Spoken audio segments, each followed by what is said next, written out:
Big 12 today here on Big 12 Radio, heard exclusively on TuneIn. You are watching us on Big 12 Studios. That man is Artie Timken. I'm James Westling. We've got Taman Turner on the audio side. We've got Anthony Smith on the video side for what is a big Monday on Big 12 today.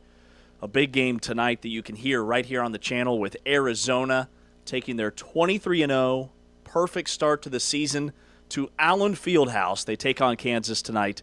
Games at 9 Eastern, 8 o'clock Central Time. We podcast. We are on the Big 12 Fast channel. We are brought to you by Modelo on a Super Bowl Reaction Monday. Thought it was a big Monday.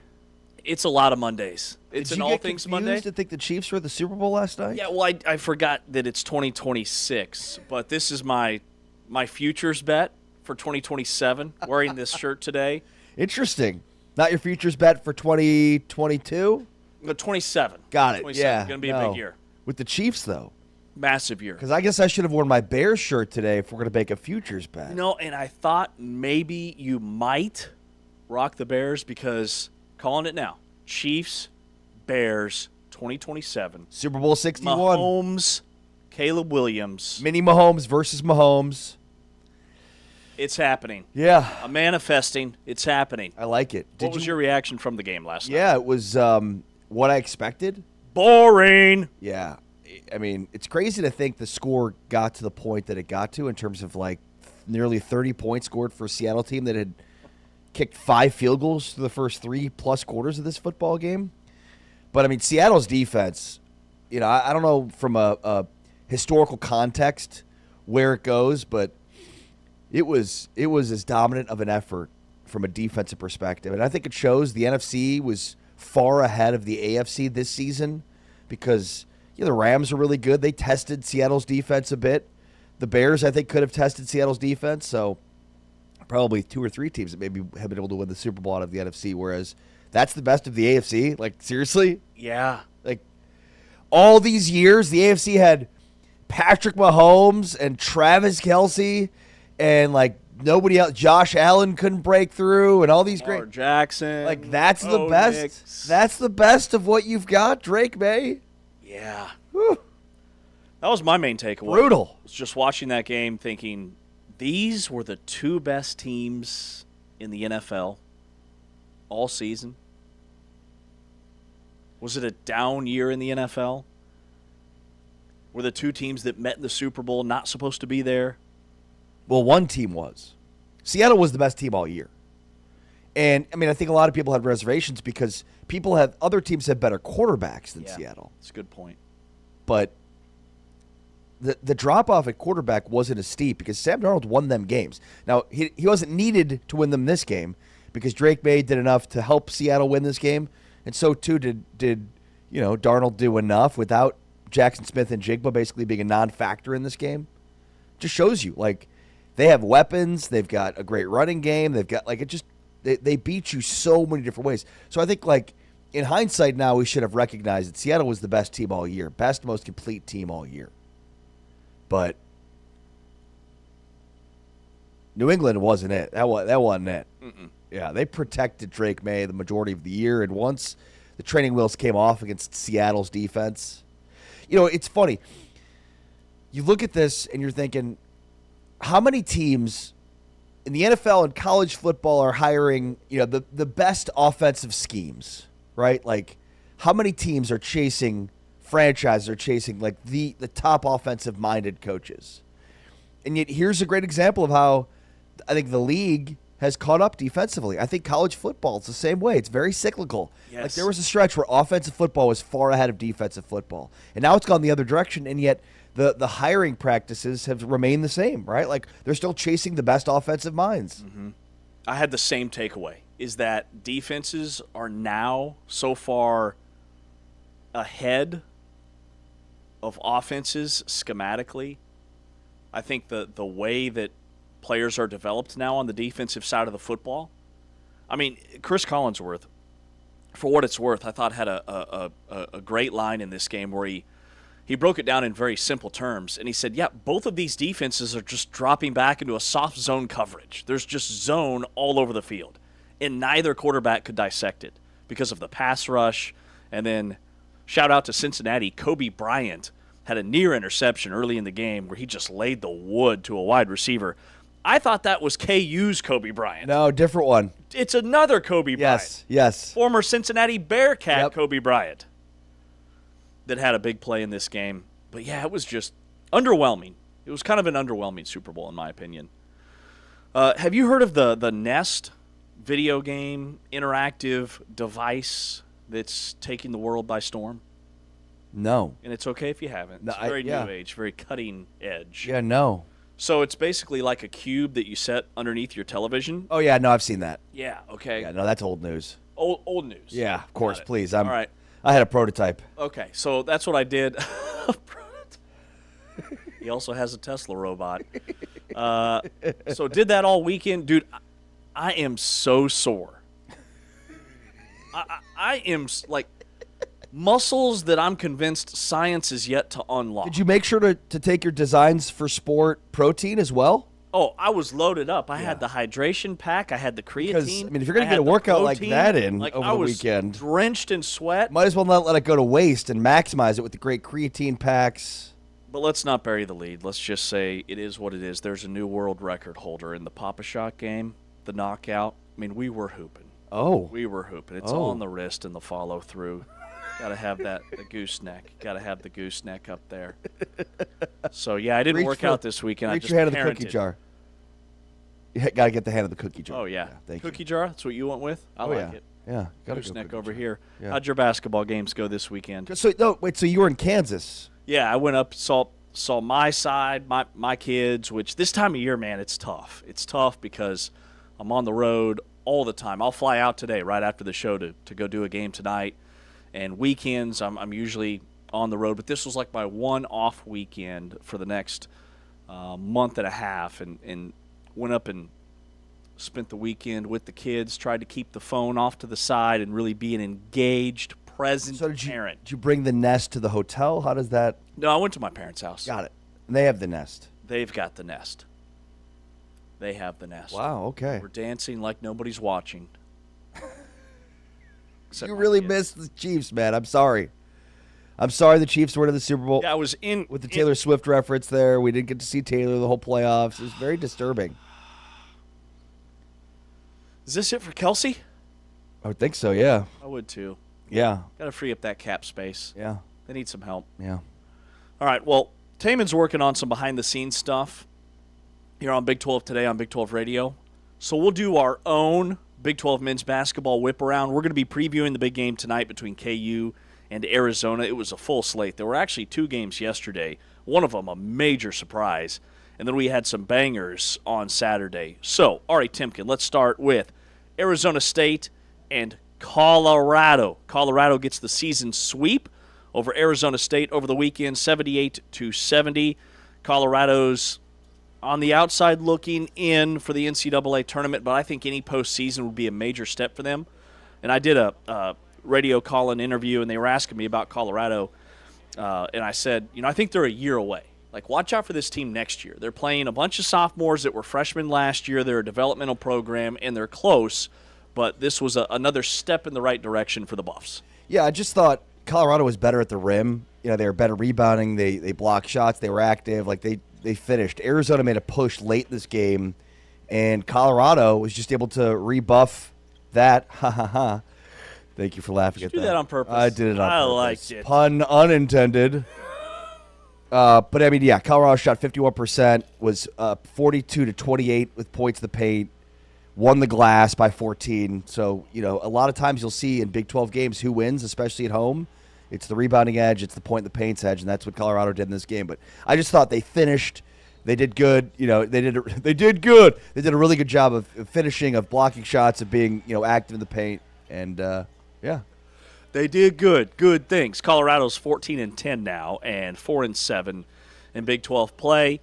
All right, next up we will take a look at Kansas State and TCU. TCU won this game 84-82. Xavier Edmonds had a career high 26 points. Kansas State led the entire contest. TCU didn't take their first lead until the final 6.7 seconds of the game. K-State led by as many as 18. They were up 42-24 in the first half. TCU had an 18-4 run to close out the first half. They got it close, and then they just continued to chip away until Kansas State had a costly turnover in the closing seconds by P.J. Haggerty, and they blow it. Yeah, man, how many games have we seen like this from K-State? I mean, they are basically up the entire game. And, I mean, they were up 78-68 with 5:26 to go. Yes, they were. The finish was just brutal for Kansas State basketball, and this pretty much summarizes the 2025-2026 basketball season for Kansas State. They're up 82-77 after a McGriff dunk with a minute 29 to play, and then didn't score again. They turned it over on each of their last 3 possessions. TCU closes 7-0 run. It was bad. And look, this is what happens with bad teams, James. I mean, this is a commentary on K-State and where they are. Like they're not a connective team. They lose games like this at the end, even with a lead, because like better teams in winning time are just going to take advantage of a team that's just not connective. And that's what this was. It was too easy. It's crazy. Like, they had a lead, and you're like, oh, they're going to win. And then suddenly, it's like, oh, no, it was never even in doubt. Like, it felt like TCU was completely in control in the final, minute of this game. You're watching highlights on Big 12 Studios. TCU won it in the closing seconds at the foul line, and then Kansas State, as already noted, 3 turnovers on their final 3 possessions. TCU attempted 36 free throws, Kansas State just 8. A huge advantage for the Horned Frogs in their comeback effort. All right, up next, Kansas and Utah. This game was closer than I thought, at least in the first half. But Kansas flexing their muscles. They pull away to win it 71-59 to set up the showdown for Kansas and Arizona tonight on Big Monday. KU led by 7 at the half, 38-31. Flory Badunga was fantastic. He had 7 blocks. 7 blocks in this game against an undersized Utah team. KU just too much on the inside. Yeah, I mean, this, to your point, was sort of a surprise. Utah really matched Kansas's physicality here. Like, they came to play. They brought their lunch pails. They came to play. The problem was, they just don't have the talent or the physicality to hold up with them for 40 minutes. Derek Peterson played season-high 34 minutes in this game. But yet he was sort of a footnote with 14 points. And, yeah, Flory with 17, 10, and 7. This was a team workman-like effort, and it's a lot of what we've seen for Kansas during this, 7-game winning streak now? 8? 7, 8? Something like that? 7. 7. It's up to number 7. 7. So, yeah, a little bit closer than I think many expected, but should be a good one. 17, 10, and 7. Flory Badunga is one of the most underrated big men in the nation. Like, not just in the league, in the country. I think that he's overshadowed by Darren Peterson on a national level. Like, what he is doing has been phenomenal here in Big 12 play. All right, we go up to Ames, Iowa. Hilton Coliseum, number 7 Iowa State, takes down Baylor. Final score a little bit misleading, 72-69. This game had a lot of waves of momentum. It was tight. It was physical for a good chunk of it. It had 6 lead changes and 4 ties. But Iowa State improves to 21-2. Baylor falls to 13-10 and 3-8 in Big 12 play. But Iowa State only led by 4 at the half. They led by as many as 7 about midway through the second half. Stretched their lead before a Baylor rally. Iowa State gets the win. Momcilovic had a game-high 21. Yeah, but only 2 of 6 from 3. So not exactly shooting to his potential in terms of being a high 50% three-point shooter. This game was weird because Baylor had these 2 dominant stretches sort of at the beginning and then end of the game. Iowa State 4 minutes without a bucket in the first half, still took a 4-point lead at halftime. And then with a 15-point lead for Iowa State, Baylor closes on a 14-2 run to finish this thing out to make it a 72-69 win. They got it close. There was an 11-0 run at one point to end this thing for Baylor. So it's like, man, if only they could have just did exactly what they had done those stretches throughout the entire game, they would have been in a much better position. This would have been a big-time win for Baylor because, I mean, they, in many ways, should have won this game. Like, they out-rebounded Iowa State. They had more points off turnovers. Like, they did a lot of the things that Iowa State traditionally does, but just couldn't finish it out. Iowa State gets the win. Baylor, that would have been, to your point, massive for the Bears and maybe put them back in the NCAA tournament conversation. All right, yesterday, 2 o'clock start time, Eastern time, in front of 10,000 fans. Cincinnati gets to 4-7 in Big 12 play. They thumped UCF. Their most complete performance of the season, definitely offensively. 92-72. Cincinnati shoots 11 of 18 from 3 for the game. They were 6 of 8 in the second half, shot 67% from the floor in the final 20 minutes. 5 players, all 5 starters, score in double figures. Baba Miller with 17 points and 10 rebounds as Cincinnati. They go wire to wire in this one. They led the full 40 minutes in a 20-point blowout. Yeah, this was a season of frustration for Cincinnati taken out on UCF at home. 61% shooting from 3, 59% shooting from the floor. Anytime you shoot 61% from 3 and you outshoot yourself from the floor, you're in good shape, especially for an offense that I'm not sure we thought was capable of putting 92 points up. So, I mean, we know Cincinnati's got a great defense, but offensively they've struggled all year. Not so much in this case. They just completely boat raced UCF in this one, 92-72. Certainly doesn't knock UCF off the bubble, but it says a lot about how difficult it is to win on the road in this conference, especially if you're not one of the top 6 teams in this league. All right, Arizona, big game tonight against Kansas. They're 23-0 now.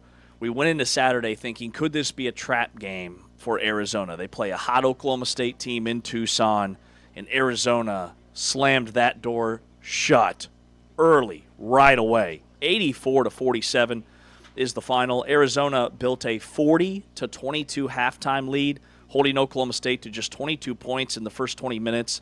They opened the second half on a 13-0 run. They led by as many as 30 most of the second half, and they get a 30-plus point win. Yeah, Oklahoma State kind of ran into a buzzsaw here, yeah? I'd say so.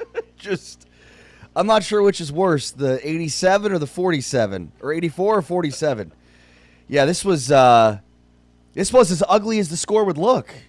It feels like Arizona did exactly whatever they want to do, and Oklahoma State could not do anything that they want to do. Like, this was a stylistic clash, and Arizona won in that way. Oklahoma State can only kind of win one way, and Arizona can win multiple ways, and it didn't matter, you know? Arizona's really good, and there's probably no better example of just the discrepancy between the top and, mid of the Big 12. Like, we think Oklahoma State could be a tournament team, yeah, and they certainly could be, but this is a good come-to-Jesus moment of just how much better the top of this league is than even some of these fringe tournament teams if Oklahoma State is one. And this game probably will not sit well with the committee, even though it was a loss to the number 1 team in the nation. I mean, you lose this badly and not even be competitive in it. Yeah. I mean, Oklahoma State could not, the 47 points tells you, but it was just really difficult to watch. Oklahoma State could not score. It was, and you figure at some point, like, they'll get some stops. They just couldn't get stops. They couldn't score. It was just a dreadful combination. In a 40-minute game, Oklahoma State put the ball in the basket 15 times. They shot 25% from the floor.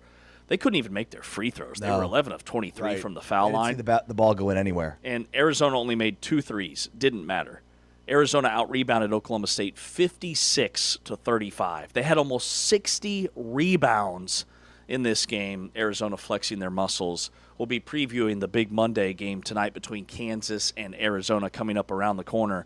But one more game to touch on, and that is 2 more games, I should say. Yesterday, Texas Tech at West Virginia. This is a massive win for Texas Tech to go on the road. Different time zone, long road trip. West Virginia, backs against the wall, need a win. West Virginia went 2 of 22, 9% from 3. Meanwhile, Texas Tech hit 13 of 24 from downtown. Texas Tech gets the 70-63 win on the road, highlighted by JT Toppin's 22 points and 9 rebounds. Yeah, and, I mean, Texas Tech could really shoot the cover off the ball even on the road. They were 8 for 11 from 3 in the first half. And you figure even if they cool off, like, it's hard for teams to hit 8 threes in a game, let alone in a half. West Virginia did make a push, but then Texas Tech steadies the ship with a 10-0 run in the second half, and that built the lead back up. JT Toppin, 22 points. Donovan Atwell, like that's kind of what they need. They just need somebody else other than Christian Anderson, and JT Toppin, and they get that in most of these games, whether it's Atwell or somebody else. But West Virginia 2 of 22 from 3. So not only did Texas Tech shoot the ball extremely well from 3, which they usually do, but West Virginia was dreadful at home from 3, 2 for 22. So when you consider they only lost 70-63 and shot 2 of 22 from 3, So obviously West Virginia had a huge advantage in the paint. It didn't matter because Texas Tech was that good shooting the ball from deep. And the last game that we'll touch on, the big one Saturday night, Houston and BYU. Houston goes on the road, picks up a massive win for the Cougars. BYU sliding towards 500 in Big 12 play. Houston gets the win 77-66. BYU's now 500 in conference play. This game was close throughout, but then Houston pulling away down the stretch, just flexing their muscles. Kingston Flemings with a team-high 19 points. Houston had a run early in the second half, and then BYU did what they do. They kept it close down the stretch, but Houston pulls away for the dub. Yeah, Kingston Flemings. This was a game about freshmen to me. Kingston Flemings was, as you'd expect. You expect this dude to just walk the floor and get 19 points. I thought Chris Sinak owned A.J. Debantza in this game. Numerically, maybe the numbers don't stand out for Sinak, but I thought he just dominated this game in terms of his defense. And, I heard Parker Ainsworth from Locked On Cougars talking about this, and I think it's 100% accurate. Like, when BYU and Houston play, it's two contrasts of offensive basketball and finesse versus meat and potatoes defense. Like, Kelvin Sampson gets off the bus playing defense and being physical, and aside from Kiba Kita, like, BYU just does not have enough of the defensive physicality rebounding that they need in order to beat Houston and probably be a deep tournament team. Like, that's Sampson is D first, Young is offense first, which isn't exactly a problem except for his teams are just not physical. And I think that this is a ongoing theme. This thing was tied 54-54 with under 10 to play, and Houston went on a 14-5 run where they just exerted their physicality and their physical dominance in this game. And I think on tomorrow's show, we need to dig deeper into something here. Milos Uzen has probably made a huge mistake by coming back to Houston. Remember, he was thinking about going to the NBA draft, and certainly coming off of the season he had last year, it looked like, oh man, if they lose him, that'd be a huge loss. Enter Kingston Flemings, and it's just interesting to watch how Uzen's role has changed. I'd love to kind of dig deeper into that as we get through this week, because that's a huge subplot to the season for Houston. Completely agree, and he is struggling to shoot the basketball. He's been really up and down. He goes 2 for 10 in this game. Think about how much his role has changed with Flemings. Yeah, and his role has changed in terms of he's not the guy, but he's still on the floor. Like, he played all 40 minutes in this game, but you're right. He's taken a back seat to Kingston Flemings, who is the dude lighting it up. 4 of the 5 starters in double figures for Houston. Also, they out-rebounded BYU 40-36. This was a clean game. There were only 10 combined turnovers. Houston had just 4 turnovers in this game. They were incredibly efficient offensively and then really bothered the BYU shooters. They shoot a season-low 40% in this contest. All right, that's a look at all the Big 12 games. Coming up next, we'll dive deeper into Kansas and Arizona, because that is the Big Monday Showdown tonight at 9 Eastern. You can watch it on ESPN. You can hear it right here on Big 12 Radio. He's Ari, I'm James, and this is the Big 12 Conference. This is a different league.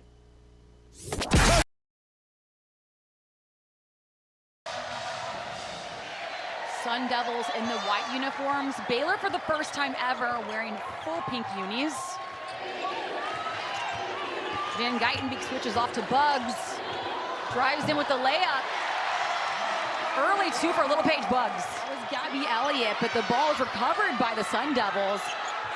Lovett gives the ball back to Elliott. 2 minutes on the shot clock, 2 seconds rather, and that's all net from her. So 22 on the shot clock right now. Little Page Bugs.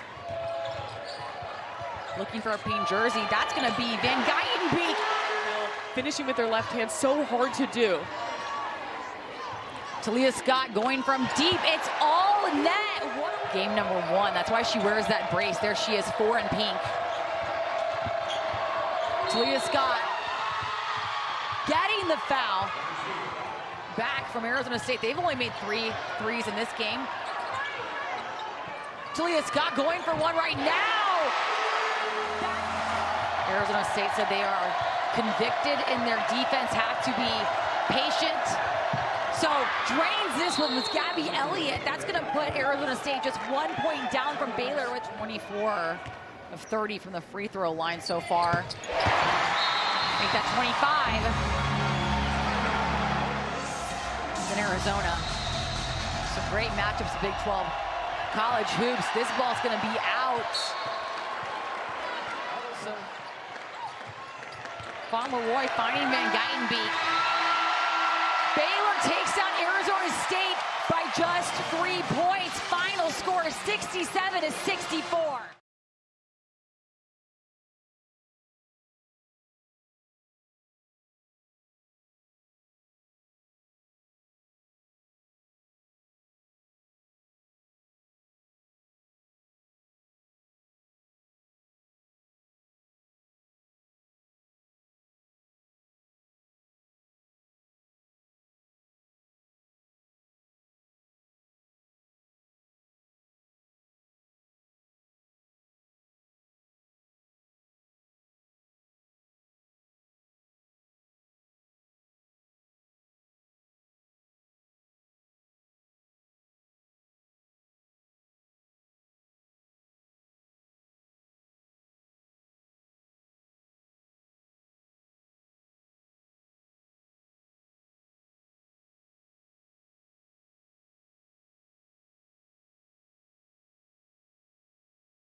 Back inside Big 12 today here on Big 12 Radio.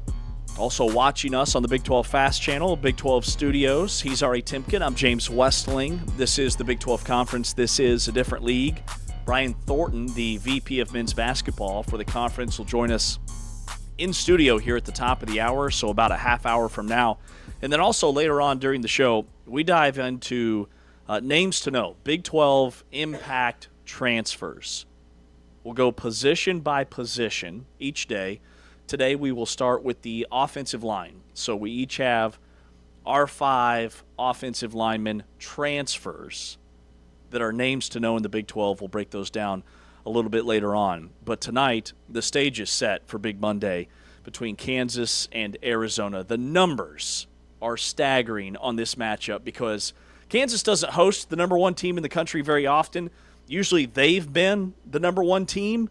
So this is a rare occasion tonight in Allen Fieldhouse. Yeah, I mean, there's just a lot of crazy historical numbers associated with this game.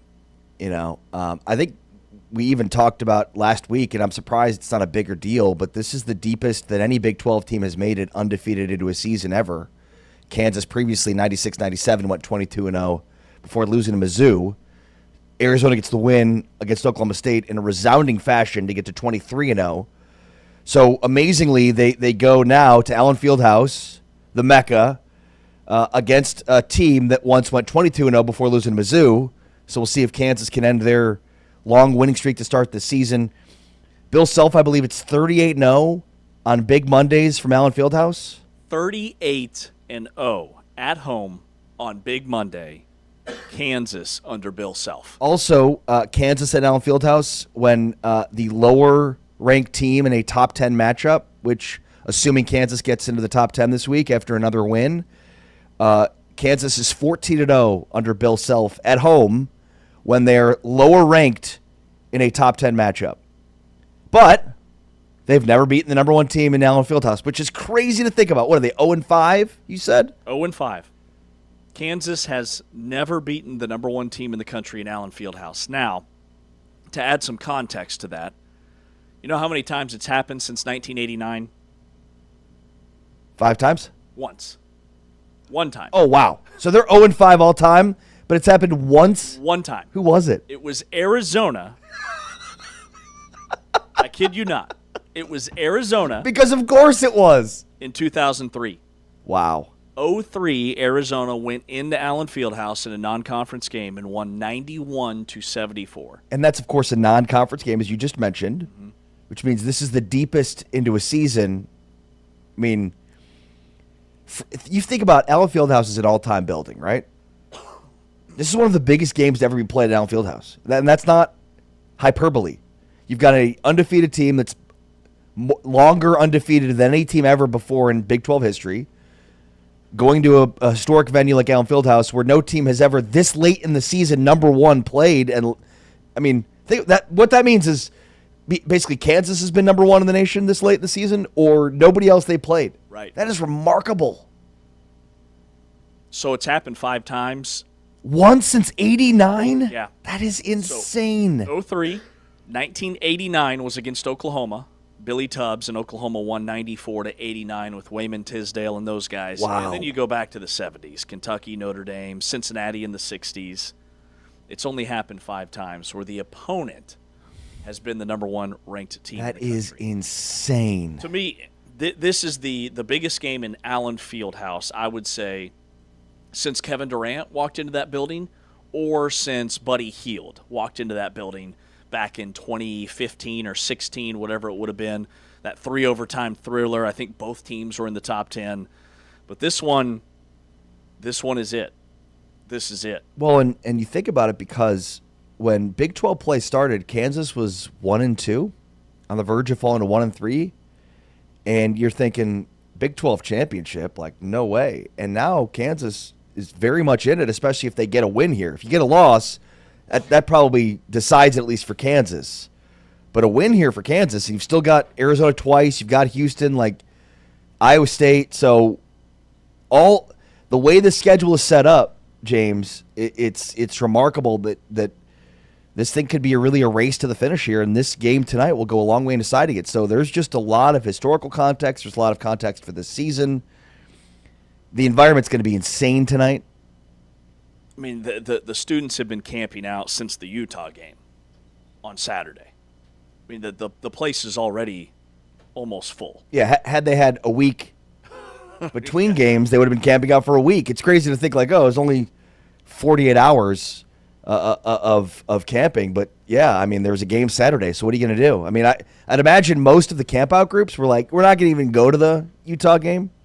And by the way, when we say camping out, for Kansas, it means you've got to have a group, basically, and somebody's got to be at the camp out site the entire time. Now, it's just 2 days. If you go, like, I've been in camp out groups for a week where you have to do it. But, you got to imagine most of those groups are like, we'll skip the Utah game. We're good. We're just ready for the Arizona game. Yeah. Well, Bill Self thought his Kansas team may have skipped the Utah game. They got the win. He had really high praise for Flory Badunga, who had 17 points, 10 rebounds, and 7 blocks, clipped 5. He wasn't super pumped, though, about the overall effort. I thought Flory was our best player, and by far. What do you have? 17 and 10 and 7, and 3 assists, and so yeah, he was good. But other than that, I just thought average at best. Not the same energy, not the attention to detail. We shot it miserably, from beyond the arc. Defense wasn't bad. They screwed us up on a, I think 4 slips they got 8 points off of. But for the most part, defense wasn't bad. I thought Bryson and Floyd both did a good job when they were switched on the guards, but it wasn't a great effort by any means. But we got through it, and now we'll focus on Monday, which the guys I think were focused on Monday, this past Tuesday. So, but we got through it, and I'm happy about that. But we didn't play them. Coaches always say take it one game at a time. Mm-hmm. Bill Self there. Yeah, we've been working on Monday since last Tuesday. Yeah. So the guys have been focused on Monday since last Tuesday. I love the transparency. Well, and I love the fact that he's like, yeah, this team was average. We played average in this game to below average. He kind of calls out his team. It felt like he was really calling out Darren Peterson in a sense. Like, yeah, you're kind of average in this game, dude. What's the deal? He had 14. 1 of 5 from 3. He and they were not good from 3. 3 of 18 overall. And, I'm looking at that thinking if you go 3 of 18 tonight, you're going to be in trouble, especially if you're even in the rebounding. And I think that's the tough part is, like, Utah came to Allen Fieldhouse and put together a pretty good game plan. I mean, Kansas was just +4 on the glass. This is a team you need to be out rebounding. Like, there's just not a lot of stats that you like to see if you're a Kansas fan, but you chalk it up to the fact that we thought maybe Arizona might be looking ahead past Oklahoma State. No, it's Kansas looking ahead past Utah. Well, and Arizona coach Tommy Lloyd has nothing but respect when it comes to the venue and the environment that they're going to walk into tonight. We're excited. We're going in there with nothing but respect, for Kansas and Coach Self. We played there last year, and I'll be honest. I played in a lot of places. I came away there thinking, all right, it is different, but nothing but positive thoughts for them as a program, and it's going to be an honor to compete against them. We know it's going to be we know they're going to give us an incredible game. It's going to be an awesome atmosphere, and I just have a feeling those Jayhawk fans are going to be out for blood. So you know what? We're here for it. We're here for it, and then that's no promise of which way the game's going to go, but we're excited for the opportunity to compete in such a big stage and such a special game. And these are two very different teams, but they did play there last year in Allen Fieldhouse, and Kansas got the win, 83-76. Both teams were 20-11 going into that game, and KU won by 7. Any concerns about Darren Peterson going 5 for 12? He still made baskets when it mattered. He the 1-3 that he hit was a dagger in the second half. Yeah, like, he shows up in big moments. He shows up in big games. I would expect him to play a big game tonight with kind of a stinker off of Utah because it wasn't a big game, right? Right. I hate to make an excuse for him, but that's kind of the way it feels. He wasn't great in the Texas Tech game, but in the moments they needed him to be great, he was. Just looking, Adam Sullivan on Twitter does a really good job of with some really interesting stats. At Sully_2029. Kansas's record of the Bill Self era, just on Mondays overall, 92-22. Just a modest 70 games over 500. In the month of February, Bill Self, 137-39. Just a modest near 100 games over 500 in the month of February. That's amazing. And look, we're talking about probably a stretch where they won 14 consecutive Big 12 championships. So they won a lot of games every month. But Just a remarkable record for Bill Self. And again, 38-0 on big Mondays at home. He's 70 games over 500 on Monday in general. Quick turnaround. He's kind of been notable for this, but he let you a little bit on the secret sauce of, we've been working on this game since last Tuesday. So we'll see. I expect this to be this is going to be a heavyweight fight. It's going to be very physical. It's going to be whoever rebounds, defends for 40 minutes is going to win this game, period. Like, show me the rebounding margin, and I'll tell you who won the game. Yeah. Unless Kansas shoots crazy from three, show me the rebounding margin, and I'll tell you who wins this game. Rebounding, which team can get to the foul line, I think is going to be key, and which team can limit their turnovers. Kansas is top 7 now in the country in defensive efficiency. They've climbed to number 13 in the KenPom. Arizona's number 2 behind Michigan somehow, some way, even though Arizona's got the number 6 rated offense and the second best defensive rating in the country. The net rankings have Arizona number 2, Kansas number 13, but Kansas is climbing as quickly as anybody in the country. I mean, Florida's made a big jump as of late in the KenPom and the net rankings. I don't know how Gonzaga hasn't slipped further after they lose to Portland, or was it Portland State, whoever beat them the other night. The latest net rankings still have Gonzaga number 7 in the country. If that was a Big 12 team losing a game like that, I mean, the net rankings would crucify that Big 12 team. Like, that doesn't make any sense to me. So those are the biggest stats that we're looking at tonight. Do you think this is this a higher scoring game? Is this a game in the 80s, or does Kansas want this thing in the 60s or 70s? Yeah, I think this game. I mean, I think both teams want this thing to be in the 60s or 70s. You know, these are teams. I think similarly, they're not going to get off the bus try to shoot 20 to 33s a game. Either of these teams, they're going to play inside out. They're going to be. I mean, they're very similar. These are two very similar basketball teams. You just look at I think what Arizona has in terms of their depth. Maybe that's the edge here. But I think we're going to see a true heavyweight fight. We're going to see a true heavyweight fight. I think Kansas gets the win tonight. I do. 0-5 all time against number 1 ranked teams. Feels like they're due. 38-0 on big Mondays at home under Bill Self. There are some amazing stats on the line. Here's one other. We've thrown a lot out there, but Bill Self is 13-2 versus top 5 opponents at Allen Fieldhouse. 13-2. 13-2. What's the line? Arizona is favored in this game. They are. Yes. By it can't be more than a point. I think it's 2.5. 2.5. Wow. By the way, Darren Peterson, he's been playing over 30 minutes, back-to-back games. Here's what Bill Self said about his cramping issues. No, I don't. He's not having them. Yeah. So I don't see. I haven't been told anything that he's had anything the last 2 games. Cramping? What? I haven't. Who's talking about cramps? Have you heard something? I haven't heard anything. I like it. Short, sweet, to the point. Kansas and Arizona tonight, 9 Eastern, 8 o'clock Central Time. You can hear it right here on Big 12 Radio. You can watch it on ESPN. It is ESPN Big Monday. This is the Big 12 Conference. This is a different league, and in this league, football never sleeps. Some football headlines from the national picture coming up next. North Dakota State headed to FBS. Could that launch a domino effect, or does it really matter? He's Ari, I'm James. This is Big 12 Radio.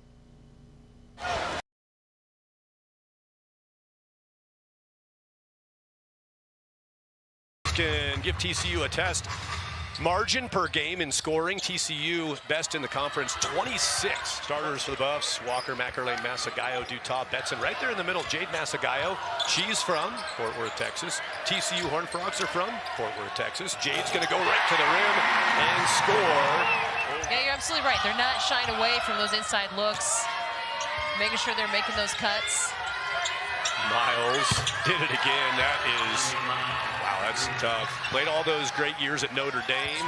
Now weaving through the lane. I say TCU just out. Tough in CU right now on this possession. Wow. Another run-through rebound. That one Silva on the sheer miss. Can Miles end the possession successfully? Yeah, and her coach, Mark Campbell, is right in her ear celebrating that three. Miles has 18 points. Marta Suarez has 18 points. Big days again for them. Masagayo gets it in, and she'll shoot one. The and ones are flying and inbounding. Anael Dutau gets it to Masagayo, who's going to drive against Basham. Up and in, and she's fouled. The clock does not run out, but the and one could give the Buffs the lead. Probably a little time going back on the clock. Oklahoma State, Jan 25. This would be her new season high. 23, got it, and the Buffs have a 1-point lead.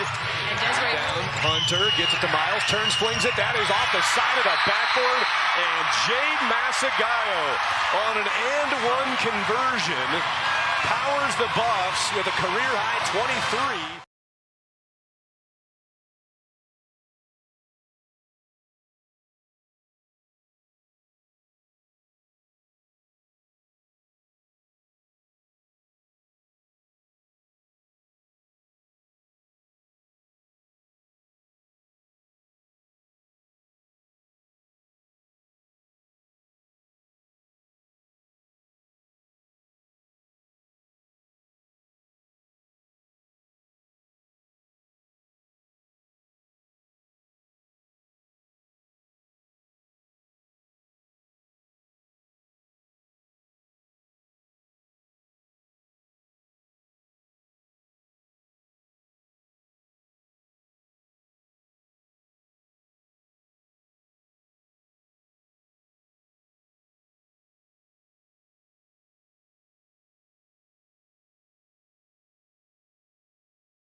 Back inside Big 12 today here on Big 12 Radio, powered by Modelo. Brian Thornton joins us at the top of the hour, the VP of men's basketball for the Big 12 Conference. There's a pretty big announcement coming this week. Yes. Maybe we'll tell you what it's not, because this is gaining a lot of traction. Yes, that's a great idea. People are freaking out. Number one, the Big 12 tournament is not relocating. Oh! I did it. Brian might slap me on the wrist, but I did it. Because that was the initial thought, and people are just having a complete meltdown as to what this could be. Trust me, it's going to be cool. I would have good for the league. I have a feeling here that if the Big 12 were to ever move the Big 12 tournament out of Kansas City, it would not be like a huge announcement My guess is they'd probably try to slip it in, you know? I think a lot of people in the Big 12 offices recognize how polarizing it would be, so it would not be like, we're going to make a big announcement Right. kind of thing. No. It has nothing to do with moving the tournament. No. And like we talked about last week and kind of went viral on social media this weekend, we know what it is. It's a really big deal. It's a game changer. It's going to be really cool. Cannot wait for this news to become public tomorrow. And the league has been very strategic about how they promote this because it's something that everybody can get behind. It's not something where one fan base is going to be upset, another fan base is going to be super excited, like moving the tournament may be. It's not that. So, by the way, we were just talking to the break. My boys never heard of the Quad God. I was going to say, yeah, when new nickname. Quad God? Yeah. You know, on leg day, you have to call me the Quad God. You don't even do leg day. Do leg day every once in a while. I slip it in. That's aggressive, and I don't know skip. where you got that. You're a leg day skipper. Never said that I completely skip leg day. Sometimes things get, I get my leg day at home. Gotta go. Right? Yeah, I used to when I was younger. It was like, well, I walk. That's enough. That's enough leg day exercising. My wife's on this social media trend that's catching fire, where you just jump in place 100 times a day. Oh, you just stand and jump. It takes like 2 minutes. She does 100 jumps a day, and she swears by it. All the health benefits. She's losing weight. Her calves are like turkey legs, all of the above, because she jumps in place for 100 times a day. Look, it can't be bad for you. That's what I say. Right? So, you just... Unless it's bad for your Achilles or something. I don't know. I feel like we're moving closer and closer towards this, like, hey, have you heard of this new social media trend? It's called breathing. Apparently you just, like, breathe air in through your mouth and then out through your nose. Bro, yeah, it's this really cool thing. You just breathe all day. You want to talk about a little box breathing? I'll box breathe all day. But Ilya Malinin, the 20-year-old quad god, and he's called the quad god not because he's got great quads, but because when he jumps quad amount of times. Wait. Quad revolutions. He does not have great quads? Well, I'm not saying he doesn't, but he's called the quad god because the dude does quad jumps. Okay. Anytime he does a jump and a twirl, it's 4 revolutions. I got the wrong quad. But he did a backflip.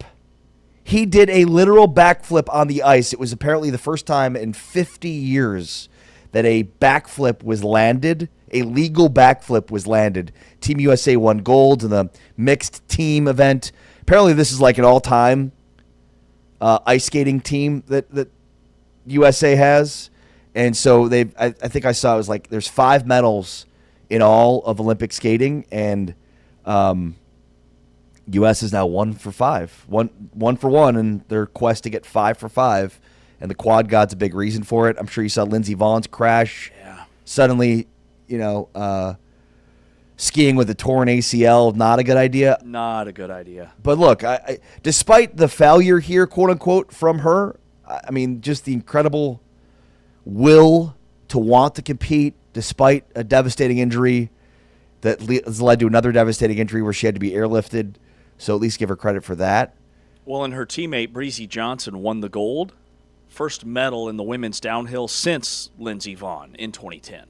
So, I mean, there's a lot of storylines there, but that wipeout was brutal. Tough to watch.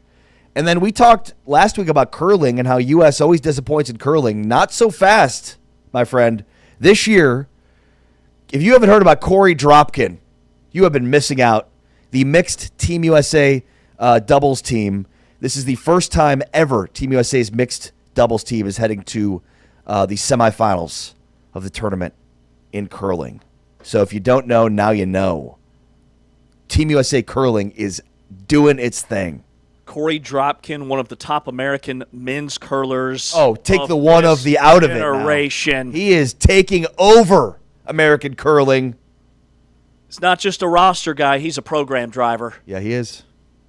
Well, that's exciting. Who else is in the curling semis?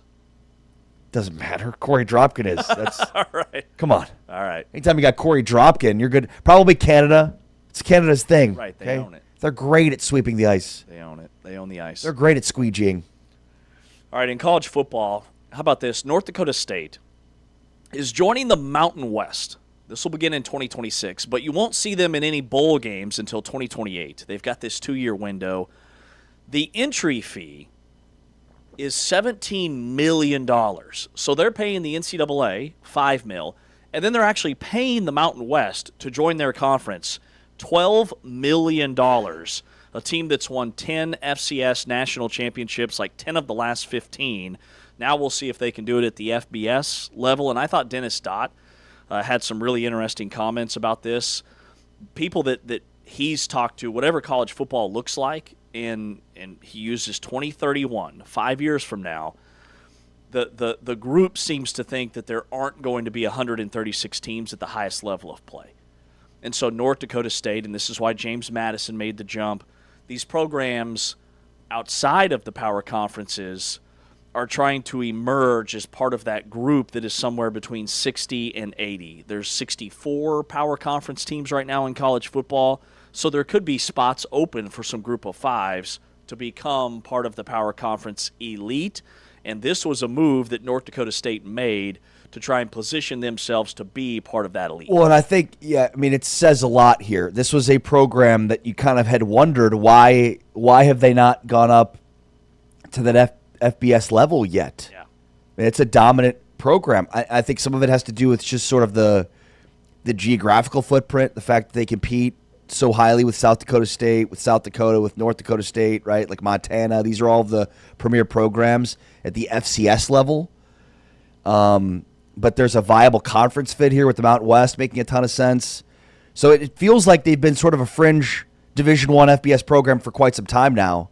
Now it's just going to be official. And I think, your point from what Dennis Dodd said is exactly the most important takeaway here is, like, you've got programs where it's basically like either you're in or you're out. Mm-hmm. Like, there's no FCS dominance anymore. Either you're going to be an FBS team and join the ranks and get in that rat race, or you're not. And look, I feel like they've done enough to have quite a fan base, maybe enough donors to get them to this spot. Really huge, pivotal moment in college football, I think. This is probably one of the more underrated stories in college football that has pretty dramatic, I think, impacts nationally.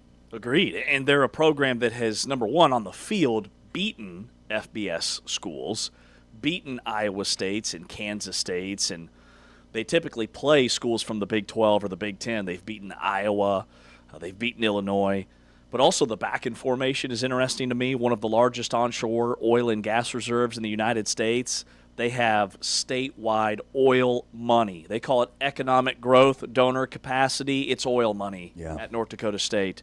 And it'll be interesting to see what college football looks like, number one, 5 years from now. Is it going to be like 76, and then the group of five is their own thing, and in FCS? And if so, who would those 15 to 20 programs be that make the leap up into a super league, if we want to call it that? All right, Brian Thornton is coming up next. He is the men's basketball vice president of the Big 12 Conference. He'll join us live in studio. We'll chat with him, and then we'll look at the Big 12 basketball slate and big picture outside of the big Monday game tonight between Kansas and Arizona. Joe Lenardi's latest bracketology. Where does Baylor sit? Where does Oklahoma State sit? Where does TCU sit? And how does BYU turn things around? That's next. This is Big 12 Today on Big 12 Radio.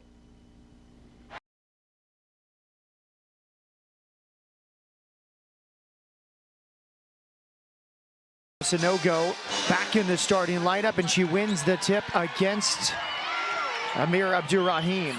Nearly a steal from Ross. Now a 5-on-4 opportunity for the Lady Raiders. Bristow from the logo. A good start for Texas Tech. Patience. 6 on the shot clock. Malone, great pass to Moppin, who's cutting, and she scores with 2 left on the timer. Communicate with her team right after the bucket, get them fired up, and start this quarter strong. Good attack from Nunez. 3-point play opportunity. She's fouled by Peguero. Tremendous from Merchant. Texas Tech gets a new shot clock. Moppin's all alone, and she hits. Points per game allowed by Texas Tech. At the top of basically every defensive category, but they have some offensive firepower as well. It's 3 on the shot clock for Moppin. Bailey Moppin has another. With the shot clock expiring, Moppin with their 4th make from deep. Part of a 16-point first half. Efficient. TK Pitts probing. Tough finish from an acute angle off the He glass. said, you come to a practice, you wouldn't know what our record is. You wouldn't know if we've won every conference game or we've only won one conference game. They are still bought in and trying to get better. Miriam Sonogo just entered. She got a rebound, kicks it out to Moppet and Moppet. 1 of 2 for Merchant, who has 13 points.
Back here on Big 12 today on Big 12 Radio. This is the Big 12 Conference. This is a different league. You're watching us on Big 12 Studios, the Big 12 Fast channel on your Roku, Amazon Prime Video, DirecTV, YouTube, many other places to catch Big 12 today each and every weekday, Monday through Friday, 8 to 11 Eastern Time.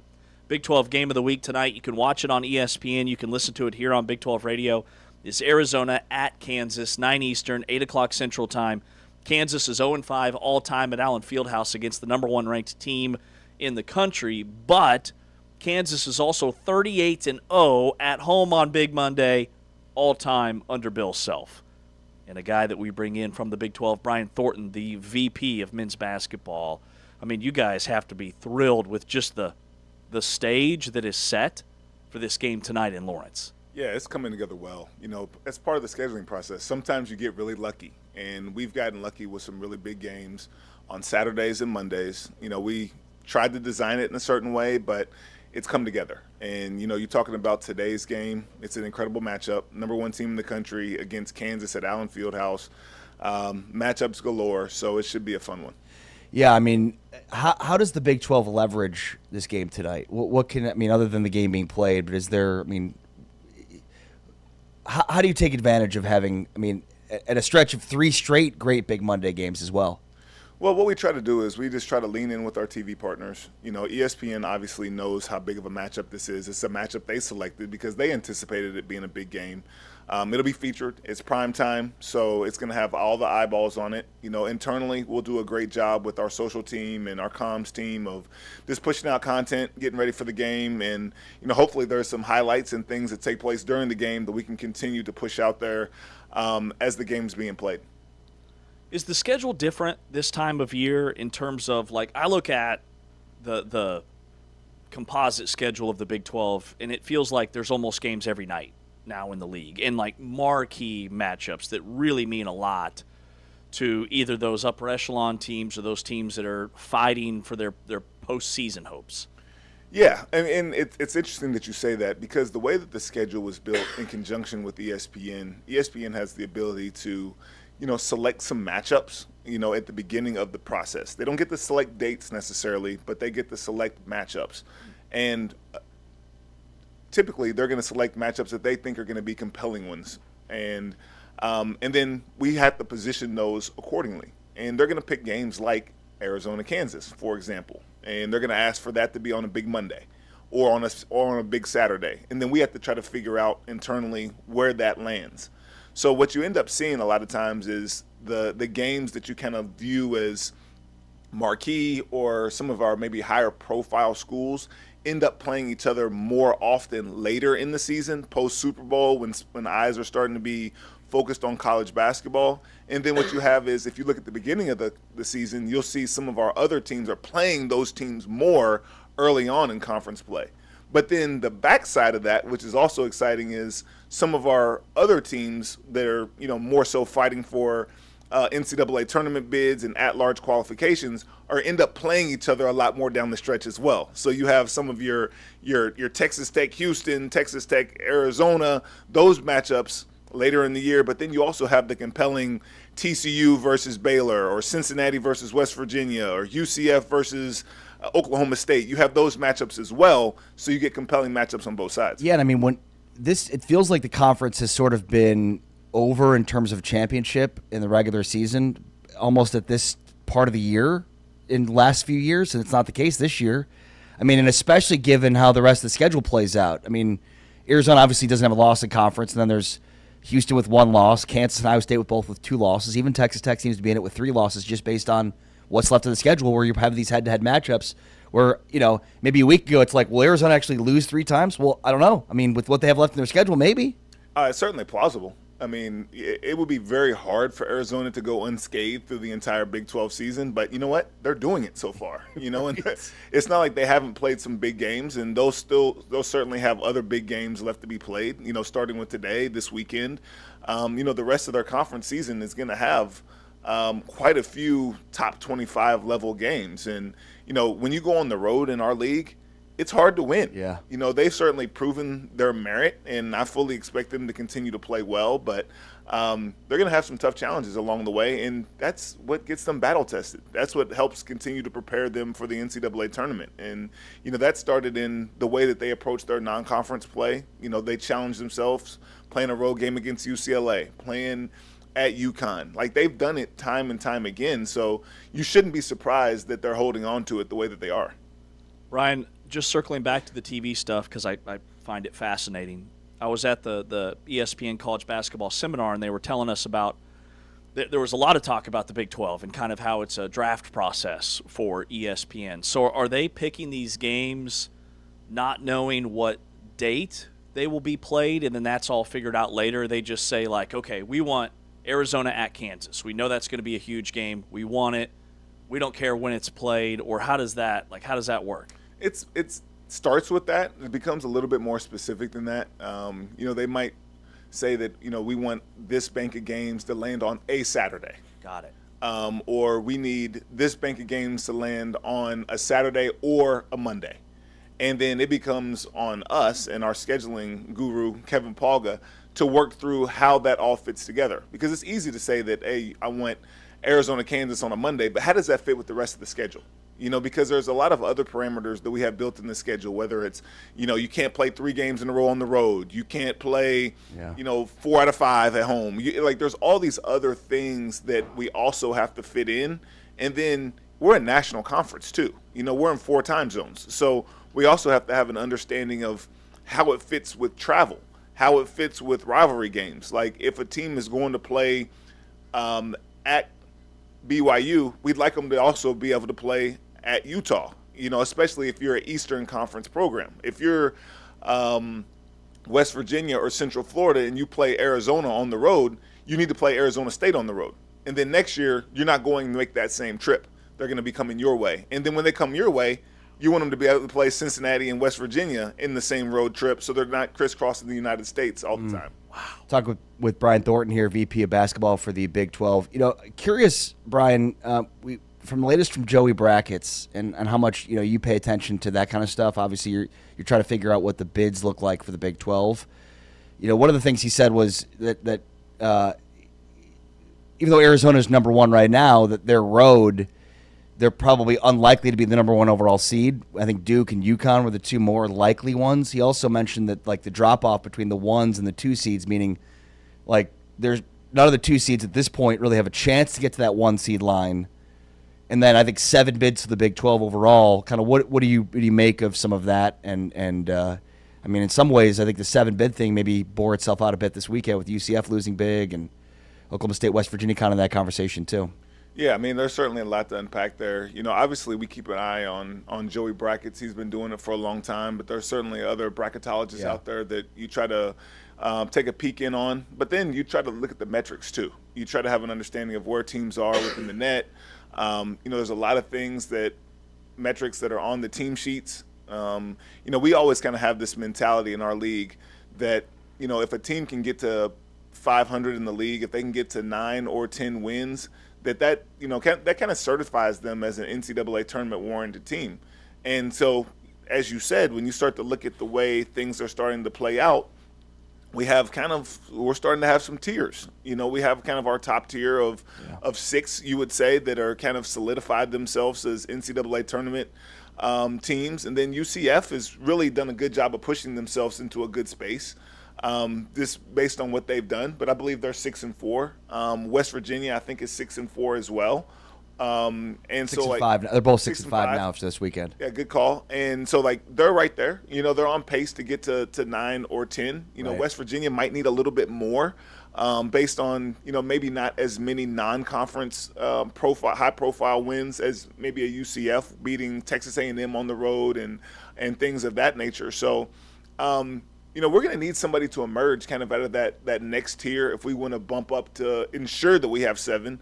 But if we want to get to 8 or, even 9 in a perfect world, we were going to need a TCU, an Oklahoma State, a West Virginia, somebody to really push forward and go on a hot streak. But as we've already talked about, with those teams down the stretch, right, most of their games down the stretch are going to come against each other.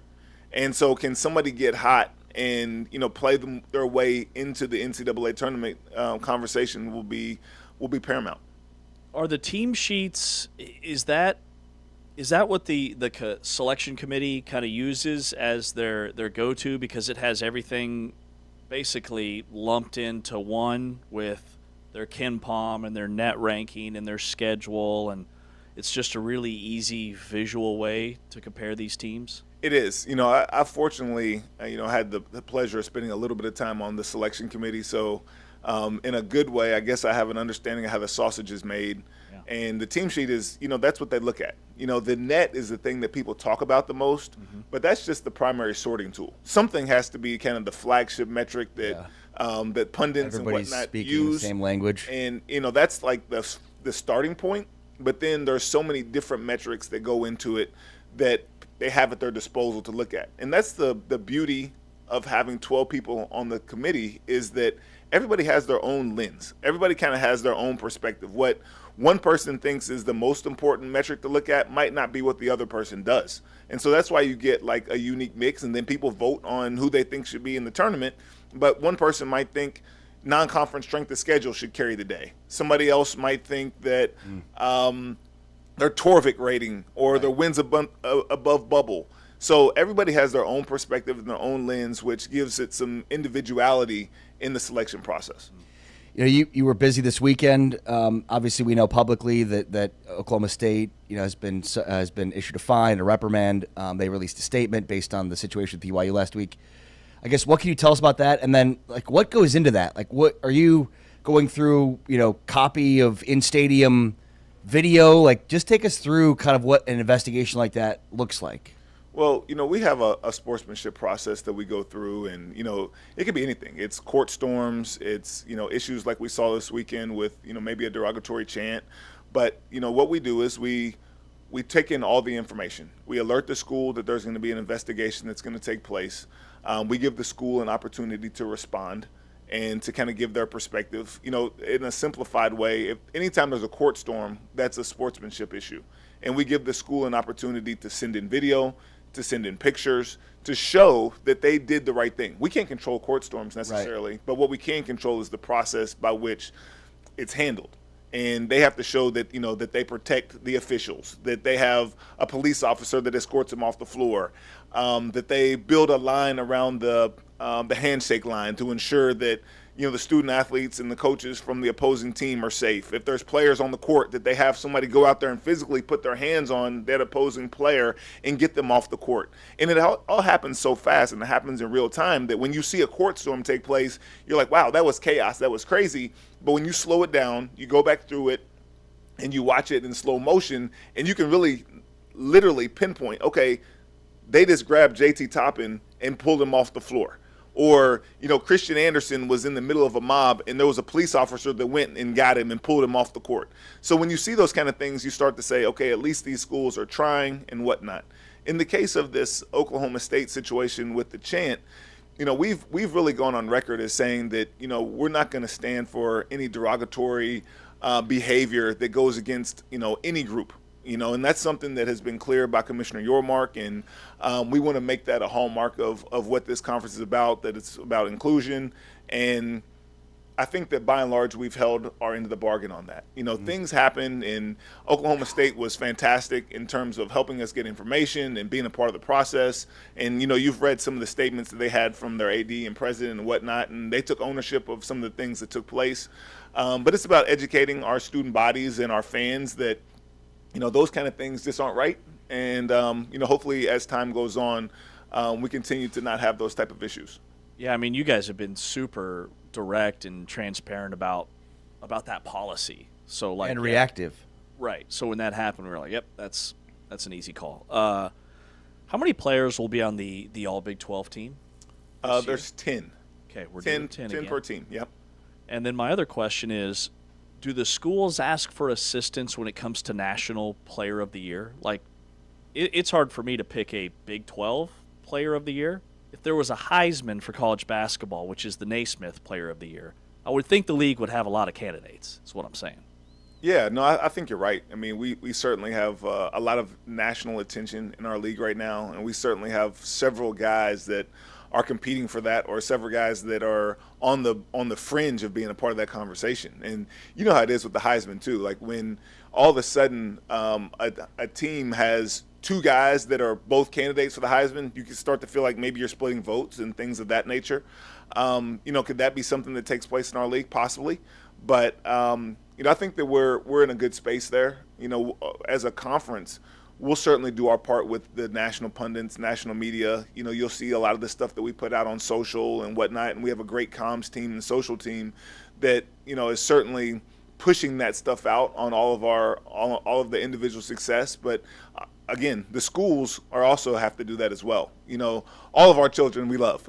So right. Schools have to make that push individually for their players, but we'll certainly lean in and support them across the board. Last one for me, and that is a pretty big announcement coming up here. There should be. There should be. We're certainly excited about it. Maybe that'll be something that we tackle here in the next couple weeks when I'm here. But certainly a big announcement that we have coming up this week, something we're excited about, and something that we feel like continues to showcase us as a different league. And you're taking in the game tonight, Big Monday? Yeah, excited about that. There'll be a few of us that are heading up to Lawrence tonight to see Arizona, Kansas. It should be a great matchup as we discussed. Take me with you. Yeah. I'm in. What time do I got to be there, Brian? One of these days. One of these days. No, tonight. This day. Today. You need to go today? There's a pretty big game tonight at Al Fieldhouse, so yeah, I'd love to go. If we're gassing up the jet, let's go. Yeah, well, I'll keep that. I know somebody, so I'll check with You the might power need a get system. back guy. Look, Might just need let a me get know back when I need to be there, okay? That's it. Just let me know when to show up. There you go. Brett's like, what's he doing here? Brian, did you invite him? No. How'd he know? Oh, man. Should be a good one. Brian Should be a good Thornton, one. VP Safe of men's travels. basketball. Thank you. Appreciate it, Brian. Absolutely. It's Brian Thornton. He joins us in studio each and every Monday here on Big 12 Radio and on Big 12 Studios. Coming up next, Big 12 basketball, big picture, the latest bracketology. Around the corner, he's Ari. I'm James. We are powered by Modelo.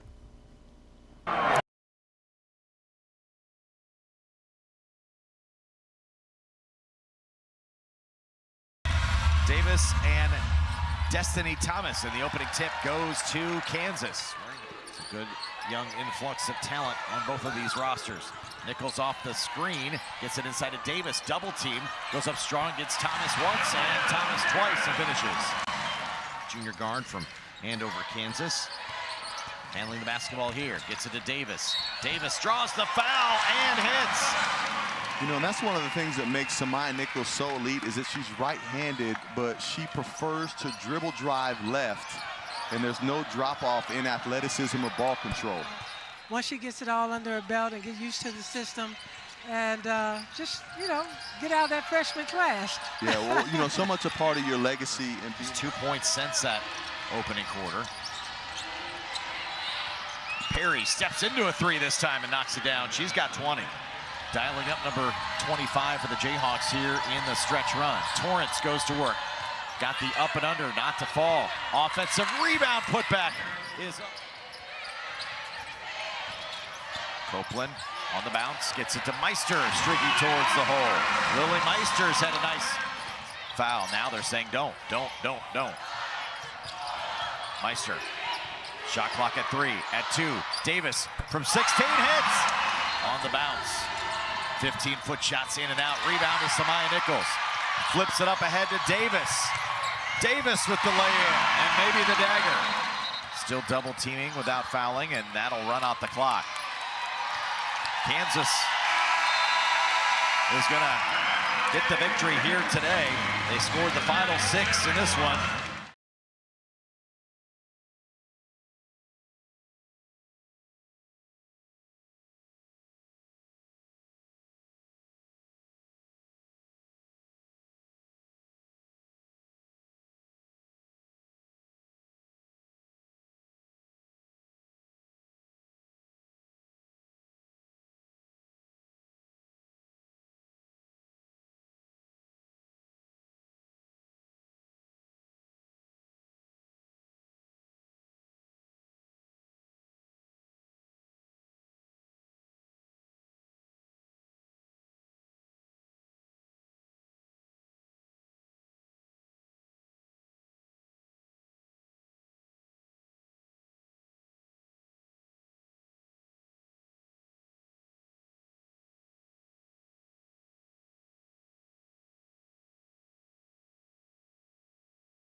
It is Big 12 Today here on Big 12 Radio, brought to you, the full-time fan, by Modelo, heard exclusively on TuneIn. You're watching us on Big 12 Studios. He's Ari Timken on social at Ari Sports, A-R-I Sports. I'm James Westling on social at James Westling. T-Chains to my left, producing on the audio side. Anthony Smith on the video side. Coming up around the corner, we start a new series breaking down the top newcomers in the Big 12 on the football field, and today we start with offensive linemen, names that you need to know. And our guest for this series today will be Marshall Newhouse, former NFL offensive lineman, won a Super Bowl, played at TCU from 06 to 09. And then we also have Brian Jeffries, the play-by-play voice of the Arizona Wildcats, still to come next hour to highlight the Big Monday matchup between Kansas and Arizona. All right, Big 12 basketball, big picture. Bubble watch, Joe Lunardi. This is as of Saturday night. Okay, so this was going into the late games. This was 9:40 p.m. that he released his latest bracketology Saturday night. First four out features Oklahoma State, currently the third team out after San Diego State and Cal. And then his next four out feature TCU. And then his next four out has Baylor and West Virginia. So basically, Baylor and West Virginia need to leapfrog at least 8 teams to get in the field. Meanwhile, Oklahoma State and TCU still very much in the mix. Well, and I think if we go back to what we just heard from Brian Thornton, it's how many teams can get to 9 wins in conference play. So, I mean, you've got UCF at 6 wins, West Virginia at 6 wins, TCU and Oklahoma State at 4 wins. So UCF and West Virginia need 3 more wins. TCU and Oklahoma State need 5 more wins. So it feels more likely for West Virginia or UCF, which is probably already in, to get 3 more wins. With Oklahoma State, can they get 5 more wins when they've got Arizona State, could be a win there. TCU could be a win. Kansas will be tough, but it is at Gallagher-Iba. Colorado, West Virginia. I think Oklahoma State could get to 9 wins easily. It might even get to 10 wins. So it seems difficult for me to think that they won't with 5 needed, because they've got only on their schedule left in terms of the top teams of the Big 12, Kansas and then Houston. And both those games are, by the way, at home. Mm-hmm. This week, to me, decides who the front runner is going to be to get that 8th spot and potentially be the 8th team in the NCAA tournament for the Big 12. Because I look at TCU. So TCU has 2 huge games this week, right? They play at home on Tuesday against Iowa State. That's a major opportunity to take down an upper echelon team because you get them at home. Oklahoma State, meanwhile, plays at Arizona State on Tuesday. That's you need to win this right to stay on the right side of the bubble or have a chance. And then on Saturday, TCU and Oklahoma State play each other. Oklahoma State hosts TCU on ESPN2 at noon Eastern, 11 o'clock Central Time on Saturday. That game, to me, if Oklahoma State takes care of business against Arizona State, which is a major, that's a really tricky spot. And even if TCU can't upset Iowa State, that game to me could decide who's in the driver's seat to potentially be that 8th team in. That's a great point. I think this week will go a long way in kind of deciding that middle tier. I mean, we just had Brian Thornton on, and he mentioned, that it's becoming more and more obvious what the tiers are in the Big 12. That top tier, I think, is very obvious.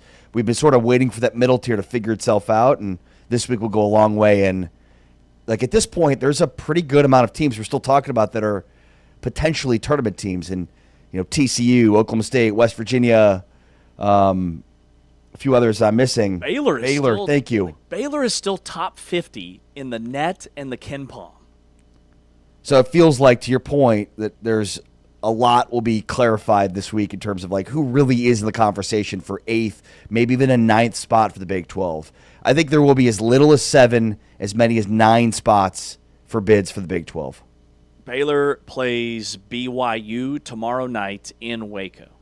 Massive game that will preview more tomorrow because BYU is sliding. They're now 500 in Big 12 play, and the standings in the league look a lot different. It's a big week for Baylor because they play two ranked teams. They play BYU at home, and then they play Louisville.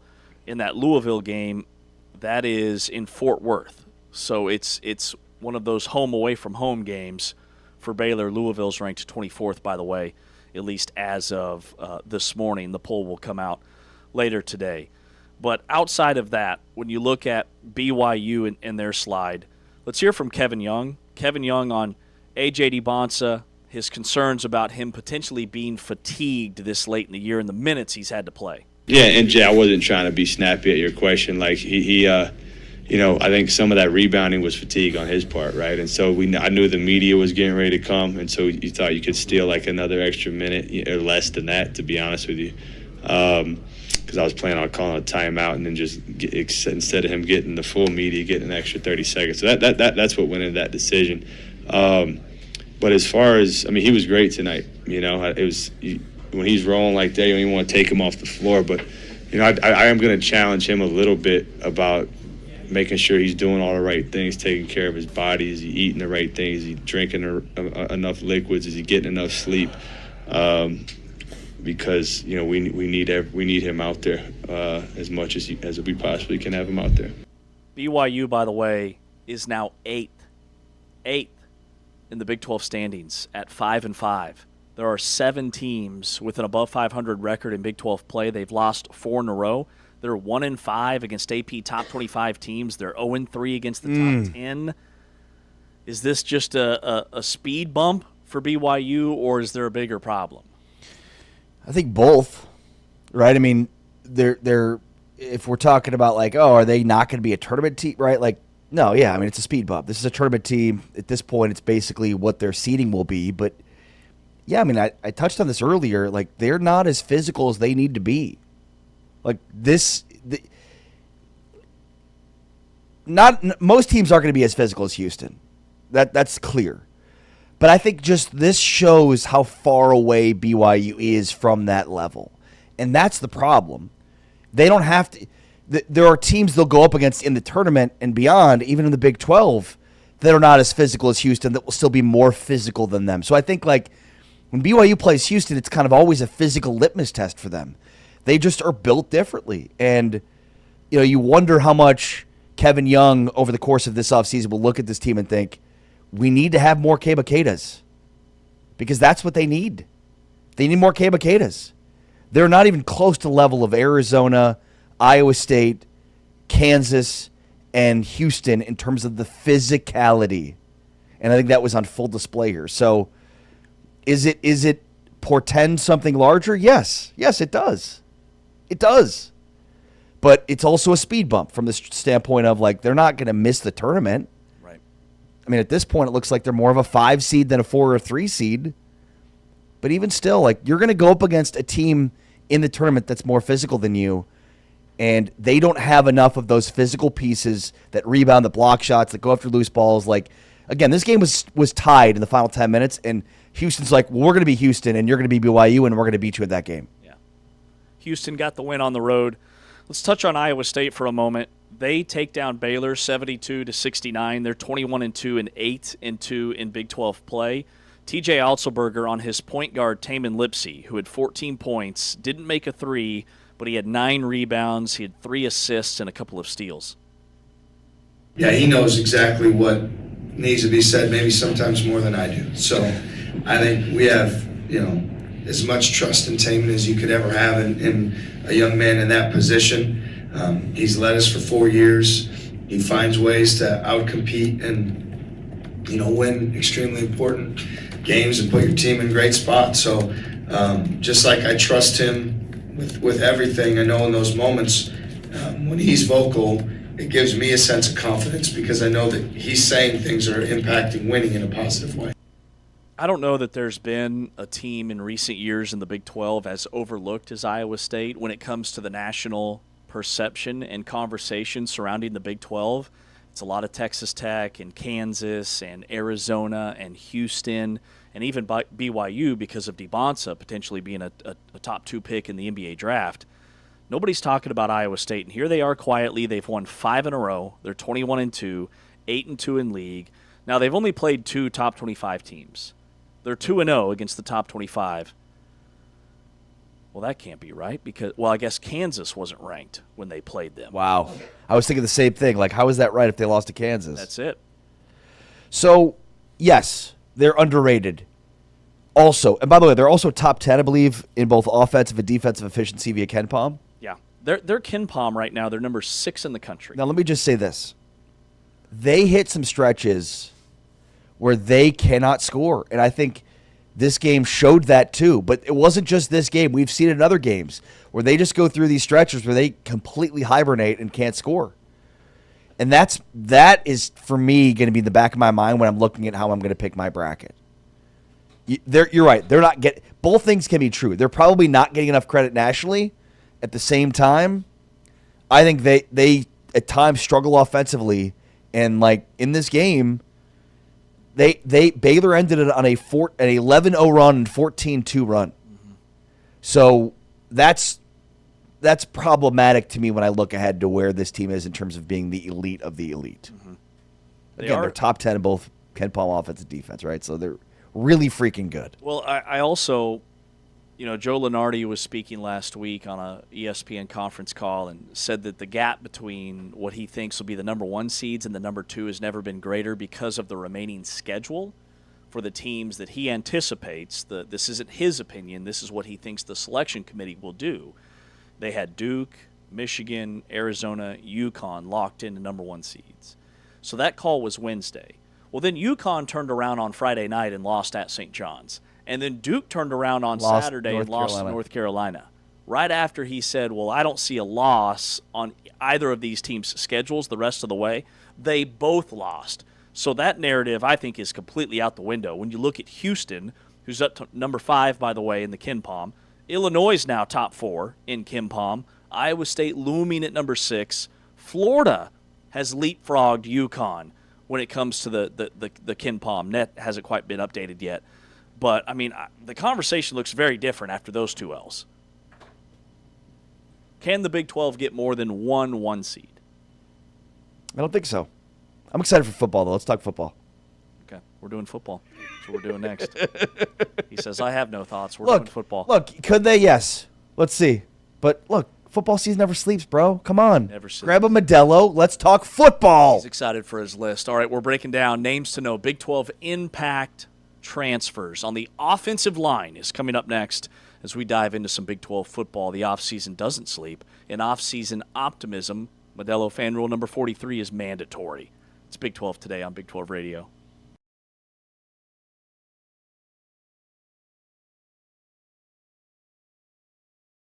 Best shot for them, not forcing it. Kansas State, on the other hand, wants to force quick shots. And Coach Mitty had said that their pick-and-roll defense has to be elite. He does not want to use a bunch of tags.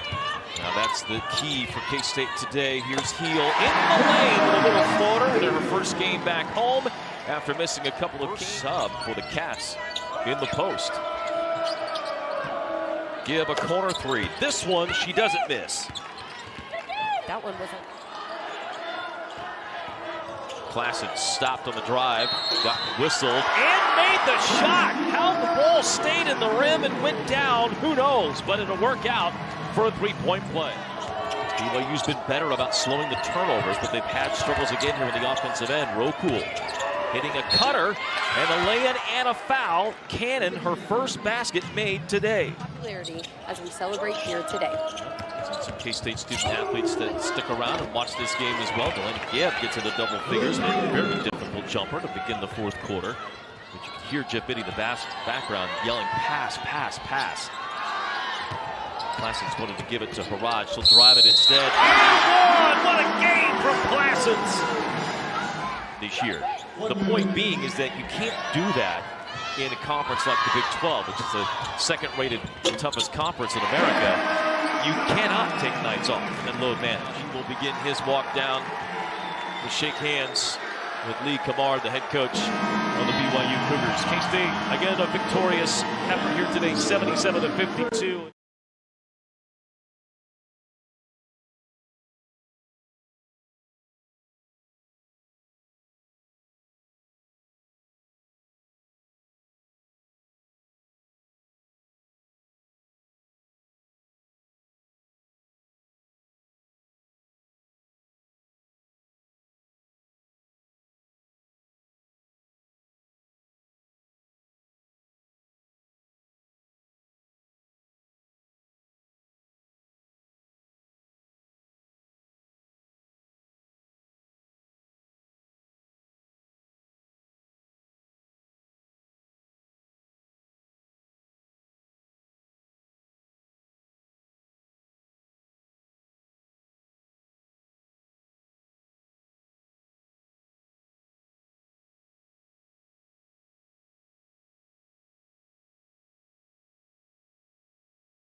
Back inside Big 12 today here on Big 12 Radio. Heard exclusively on TuneIn, watching us on Big 12 Studios. He's Ari, I'm James. Taman on the controls. Anthony back at the Big 12 Studios headquarters.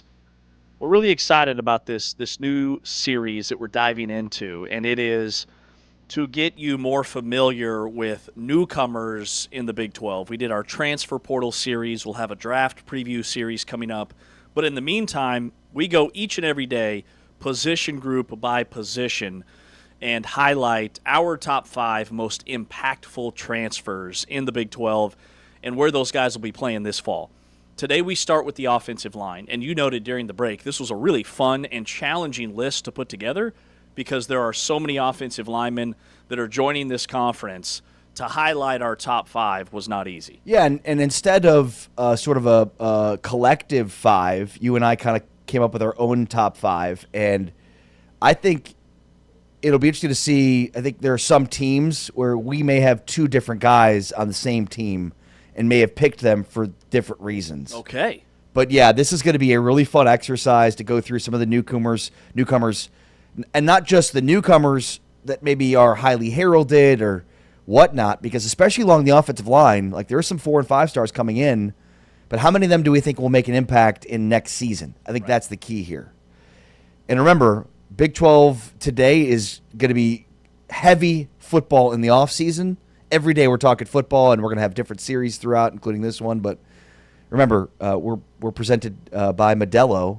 So grab a Modelo, because cheers to you full-time fans who know no off-season when it comes to football. Off-season optimism is mandatory. All right, take me through your list. We've got 5 guys that we've each highlighted. Who are you most excited about joining offensive lines in the Big 12? Well, I'm going to start with number 5, junior, either JR or junior Sia for BYU. He comes over from Utah State, and I'm extremely excited about this addition. BYU loses 3 offensive linemen from 2025.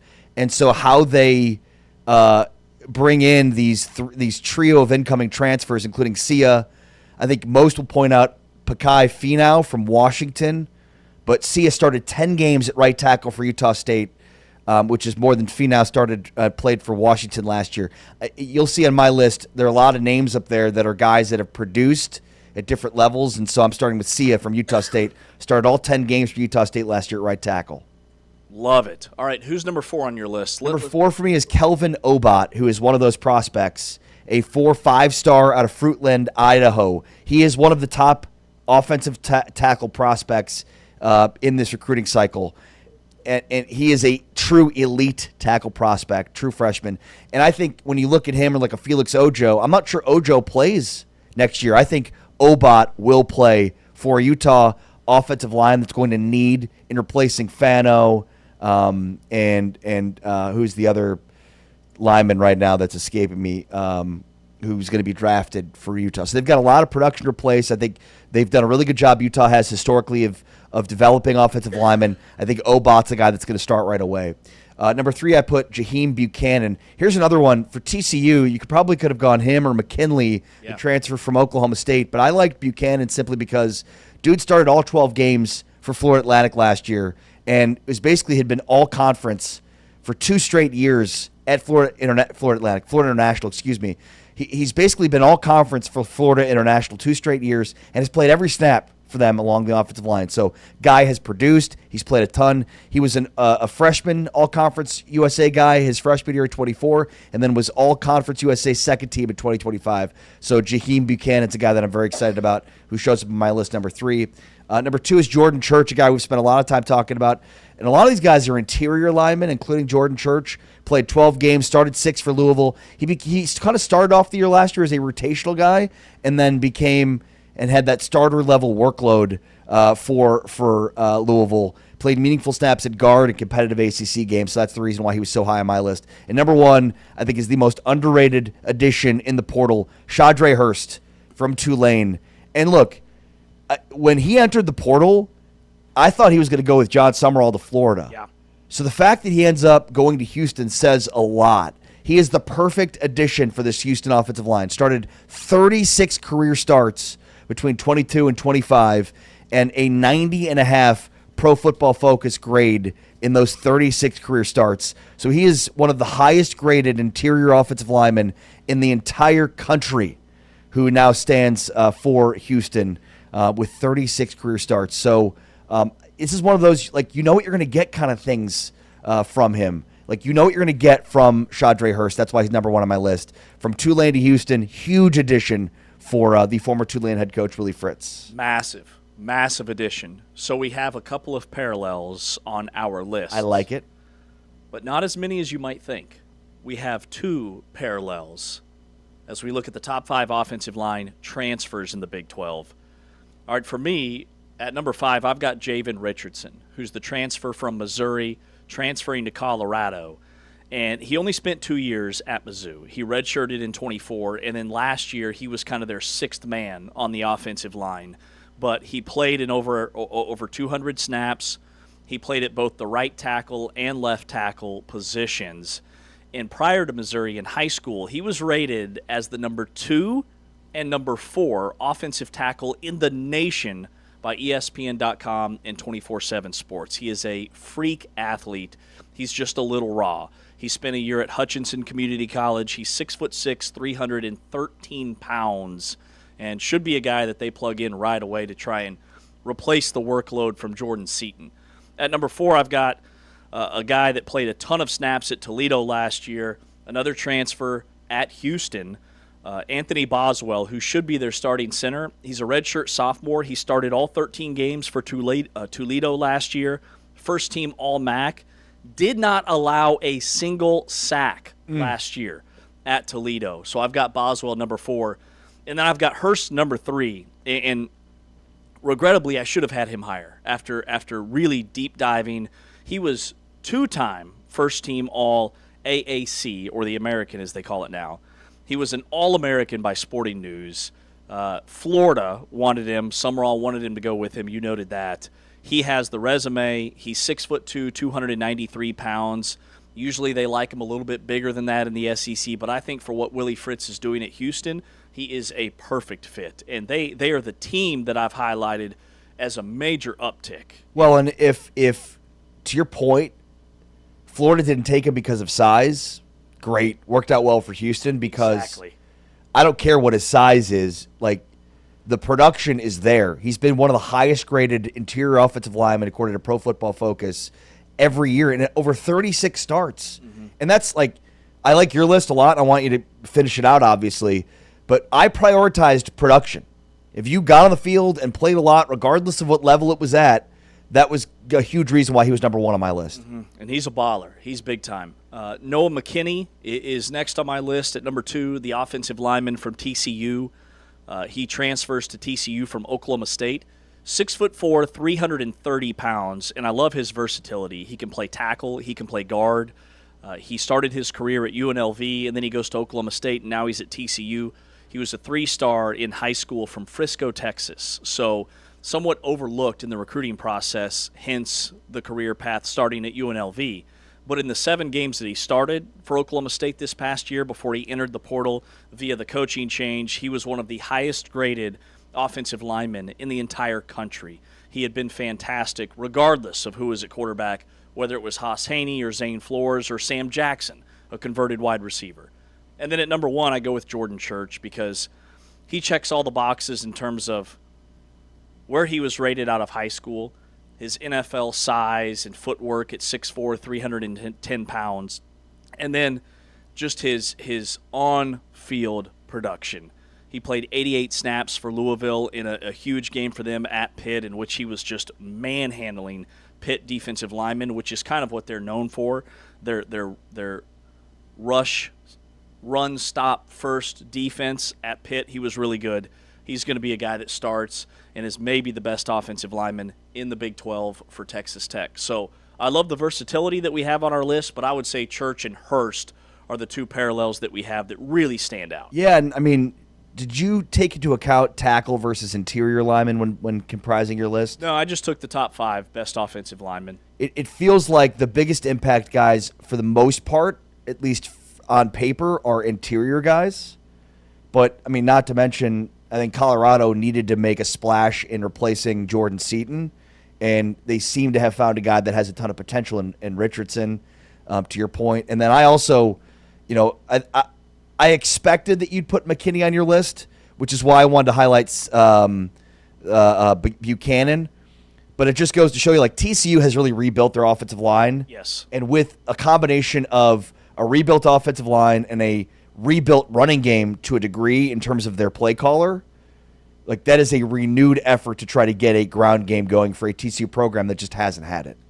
And there were a couple of, like, just miss guys. Baylor has an offensive lineman, Colrett, who transfers from Toledo, where he started 11 games and had started 13 in 2024, so 24 over the last 2 years. He's a tackle at 6'7", 305 pounds that moves really well.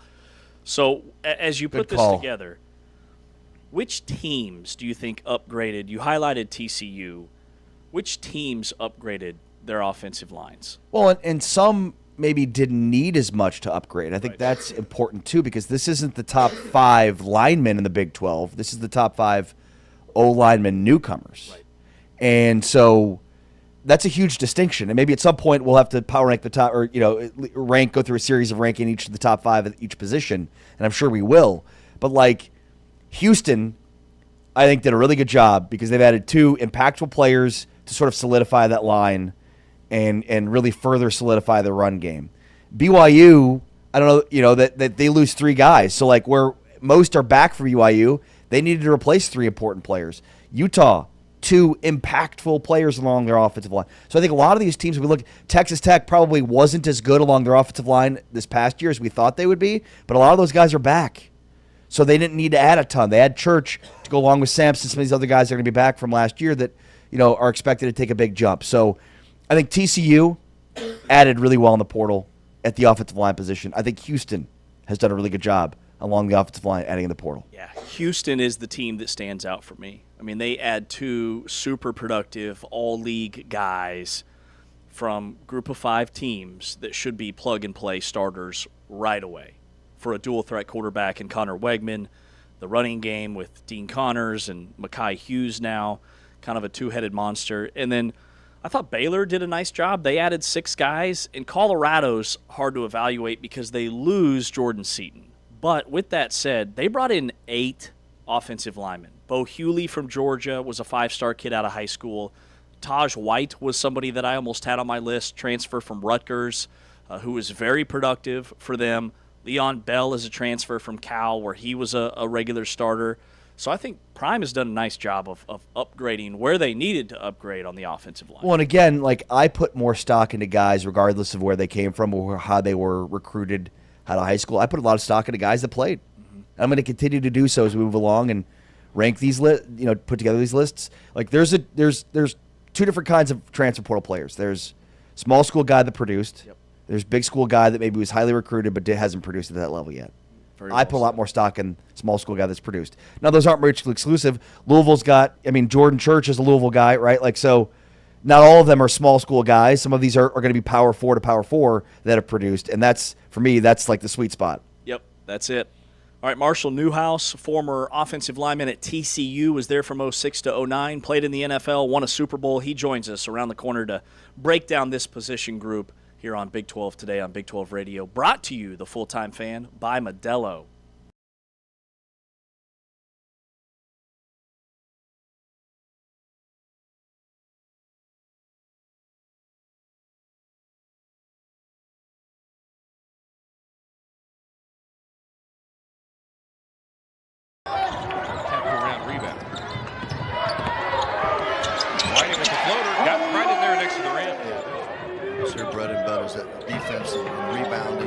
Leadership out front, but she has that ability in her if needed.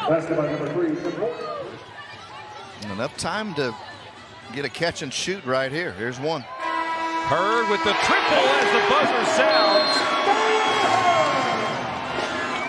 Well, one thing you're going to get out of Egareba is just tremendous effort and motor. There's Ison again. And then one opportunity for Ison is UCF. But sometimes she can settle too much on that three-point shot. Oh, a little scoop shot flies it in for Chandler Roberts. Here's something I did not have on my bingo card in the second half, Brendan. Wooten on the drive. And flings it up and in. The Cowgirls come up with a turnover here. Wooten drops the head to Whiting. Couldn't get it to go. Whiting the offensive rebound and puts it back up and in. And that Oklahoma State, especially early, that first half, came out and did what they had to do. And once they stopped turning the basketball over, played really well at both ends of the floor. And the game was essentially over at halftime with that 27-point lead for J.C. Hoyt and her ball club.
Big 12 today here on Big 12 Radio, brought to you the Full-Time Fan by Modelo.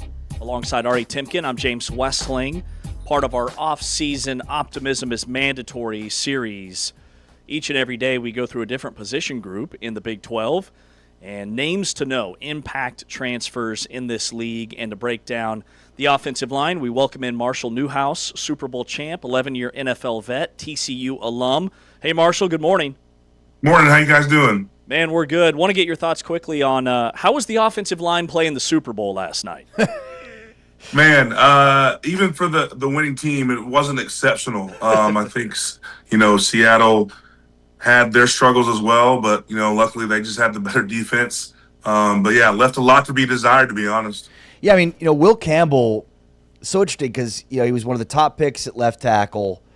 Had a good year, and then it felt like maybe he had an MCL injury or something, and he just was dreadful in the playoffs for the Patriots, and certainly in this game too, for a guy that's, very highly heralded and thought of. I don't know. How'd you evaluate what Will Campbell did specifically? Yeah, some of it was just, rookie issues, but he just struggled all season.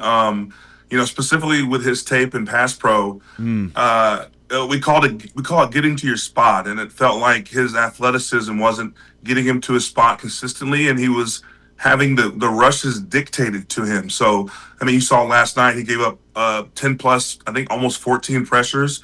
He was getting bulled back into Drake May's lap over and over again, and just didn't switch it up, didn't jump set, wasn't using his hands individually, and so I think a lot there to be desired from a technique standpoint, but there's a chance. I like Will Campbell a lot, but there's a chance that left tackle long term is not his best place in the NFL. I'm still holding out hope. We don't want to overreact, but he looked outmatched at times last night in this season. Yeah, he did. All right, Marshall, in terms of the Big 12 Conference, we talk a lot about collectively the league getting better in the trenches, and I think we saw that in terms of the pass rushers last year. But on the other side of the ball, how would you evaluate the Big 12 collectively on the offensive line and where it needs to see more growth coming into this year? Well, yeah, I mean, the Big 12 traditionally, a lot of high-scoring offenses, spread offenses, but last year, led by Utah, we're going to have a couple first-round tackles, but they're going to have to replace some legitimate talent, some NFL talent, and so you see the transfer portal has just been such a different economy because players that were, considered fringe, power four players, you now have guys who are the standout on their teams who are transferring in, and now you have some of the standouts in the Big 12 transferring to the SEC and the Big 10. And so it's just kind of this never-ending, three-card money. I mean, you lose Jordan Seaton from Colorado to LSU, but then you gain guys like Jordan Church from Louisville going to Tech. I think TCU is going to have a lot of fun with Noah McKinney coming from Oklahoma State in conference. But you have some guys, Houston, bolstering their line, Anthony Boswell. I think the actual size and production at tackle is a big deal. And then, underrated guards for some of these schemes that really require you to keep the inside of the pocket really firm. And so just the talent disbursement nationally is just something I don't think anyone has a full grasp on, not even recruiters and evaluators yet, but I think the Big 12 will stand to benefit from some of this movement. I can speak more specifically for TCU. They're switching styles of offense with Samus coming from UConn. They're going to want to run a lot of outside zone. They're going to be a run-heavier team, a play-action team, especially with Jaden Craig coming from Harvard. I think you're going to see a lot more teams that are we won't call it fully balanced offenses, but offenses that feel more pro style in just how they operate on game day, even though they might be from a pistol or a spread. It's such a good point. I think we look at this from a evaluation standpoint and say, like, who are the newcomers? What's their size? How many games have they played? How many snaps have they been on the field? Are they starters? They play. But I think it's a great point. Like, sometimes you might look at size and be like, oh, I don't know if this guy's big enough. It's like, well, does he fit schematically what they're trying to do? I think the marriage of right kind of player, size, athleticism, and the right kind of scheme, it's a great way to think about it. Yeah, I mean, that fit is everything too, and I think that is one of these underlying positives of the transfer portal, is that sometimes guys from out of high school, they change so much, especially at line. You're talking about guys putting on 20, 30, 40 pounds of muscle. That changes how it changes their athleticism. So when they came in, they might have been one fit for one kind of coordinator, and then on their way out, they could be a whole different player. I'm looking at like a guy like Connor Stroh going from Texas now to Kansas. I think he's going to do well in that Kansas offense. But there's just certain guys that, when they first step foot on campus, the changes don't necessarily benefit them all the way, and they find better homes and better fits. Marshall, when we were putting together our list of top 5 impactful transfers on the O-line, we both had TCU prospects noted. Can you magnify just how different TCU is going to look offensively and what it means for the offensive line with Gordon Samus coming in, as you noted, who runs that kind of old-school Denver Broncos like zone rushing attack? Yeah, TCU on their offensive line, they're losing some interior experience. They had a couple guys who weren't starters into the transfer portal, but They've gained, I think, a little bit more heft, and then they are benefiting from Colton Deary getting granted another year of eligibility. So I think this team, how they adapt to this Gordon Samus, outside zone attack. Listen, it's going to be outside zone heavy. It's going to be a kind of a 1 foot cut from the running backs, but you're going to see linemen be able to use and be expected to use more of their athleticism laterally. And this times I've been in outside zone schemes, they want you to run off the ball, and it's a different mindset completely than the Kendall Briles, the veer and go offense where you're doing more man blocking. It's more downhill. But I think if you can get guys to buy in and they play well together, it allows you a lot more room for error because you can be quote unquote right more often in the run game. You can declare a Mike, declare a front side linebacker, and as long as the guys are on the same page, they can sort things out on the move. And it's difficult for defensive lines to stay as gap sound because they've got to contend with the lateral movement, and then they've got to contend with the play action behind. So there's a lot of things that the defense is thinking about, and so it's something I'm very excited to see them install, and I'm gonna hope to get up there for camp. But it's just starkly different from the Kendall Browns offense. So I think TCU will benefit from that. I think it'll shorten the games a little bit. It'll be a different way of playing football for sure. But they've changed the way the clocks are set up. I mean, the overall game time has been down, and then the Big 12. Listen, these games. I think with a veteran quarterback like Jaden Craig, these games are going to come down to one-score games. TCU had a lot of close games last year, and they didn't pull them out. And that swings in the Big 12 specifically so much from the top to bottom. Even Tech had some close wins and close games. And so, if you can control the ball a little bit more on the ground, I think that allows you to, especially playing good defense on the other side, it allows you to have more say in how these games take hold as they go. Talk with Marshall Newhouse here, former TCU offensive lineman, NFL offensive lineman as well. Give us great insight into this conversation on the top 5 and top newcomers along the offensive line of the Big 12. You've named a bunch of people specifically. We were going to talk more, broad, but anybody that you've sort of looked at film-wise that's new, of any of the guys you mentioned, Church, McKinney, one of the guys I pointed out for TCU is another guy in Jaheim Buchanan. Any of these guys, have you watched much of their film and their tape to kind of see what you like? Yes, but I'm glad you mentioned it. I hate to lean TCU heavy, but that's who I called games for last year. But yeah, Jaheim Buchanan, I got to call his bowl game for FIU, and he has a lot of burst and aggression at center, and I think TCU needs that, especially installing this new scheme. And to me, he comps very loosely, but comps to a guy like Aaron Brewer, who's a center for the Miami Dolphins. Yeah, really athletic. Can move, can pull, but just has a lot of lateral quickness, and he won't be the guy who anchors down on a 350-pound nose every play, but he can move and get up to the second level on linebackers, and that is a big deal. TCU's returning a lot of talent in their backfield, so we saw some of it showcased in the bowl game against USC, and once all these guys kind of understand what Gordon Samus is asking of them, I think having a center who understands what he's doing and where he is with his body and space, and having running backs who understand aiming point and cuts and lanes, I think will be a really big deal for them. They're a sneaky team for me because they did not lose a lot of starting talent in the portal. We talk about all the turnover from teams top to bottom. TCU is, I think, close to single digits and lost, and they really just replaced everything they had. And that says something about Sonny Dykes and what he's building and how you can get guys to buy in. I mean, there were rumors of Kamari and Pimpton maybe transferring out, and they convinced him to stay. And he's a big tight end, a talented NFL, to me, style of tight end.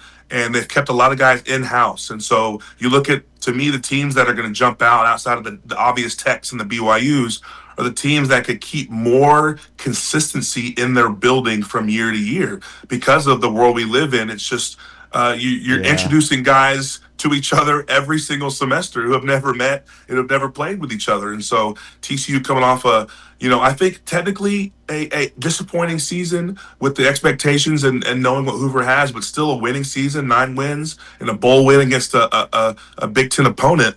I think is a team to definitely look out for. But obviously the Techs and the BYUs, I like what we'll see, but I like what Oklahoma State is building.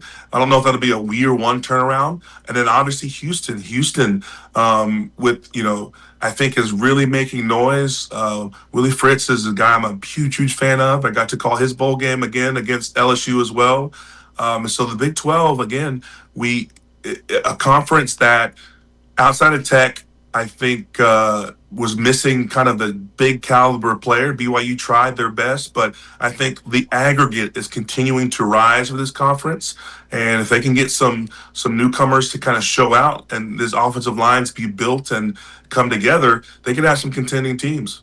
Yeah, Marshall, which teams, and you've listed a couple, but who are the teams in the league that you think upgraded when it comes to the portal, net positive, net negative, all that stuff? Who are a couple of teams in the league that got better? Well, surprisingly, Tech got better. It's wild to think of how much they're spending and just the openness of it, but they got better. The quarterback position, I think, held them back very obviously. They got better there, and they continue to add depth. And listen, I don't get in. Well, maybe I will soon, but I don't get into a bunch of the recruiting and the evaluation and the grades and stuff. But their average grade increased along their roster, along major positions in their roster. So, that's becoming the old story of them and the resources they have, but Tech improved as well. Again, Houston improved.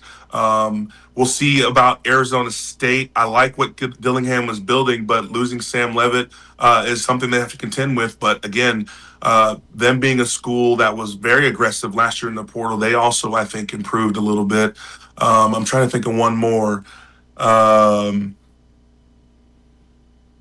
blanking on another team, but yeah, I mean, there's quite a few Big 12 teams that I think had good transfer portal seasons, and we're going to see who can really challenge Texas Tech and BYU come the end of the season. But I mean, we look back to 2025.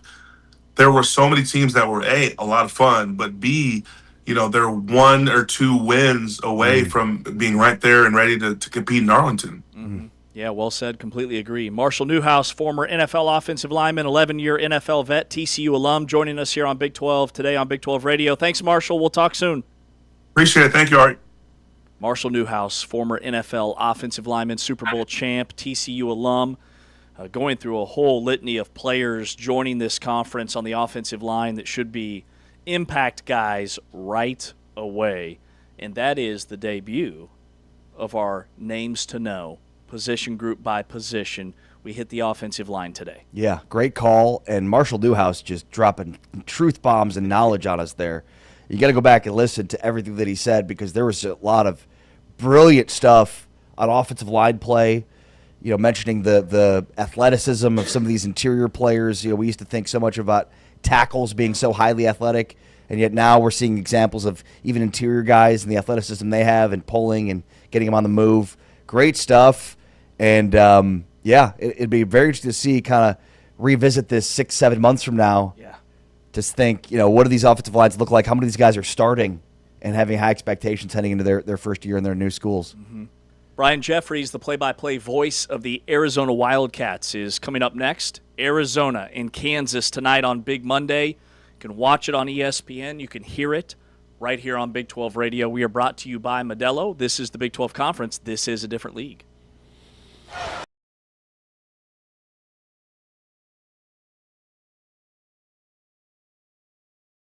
Men and players at the top of their lineup. UCF wins the tip here. The Knights will start with the basketball first. Tamer collects the half-around rebound.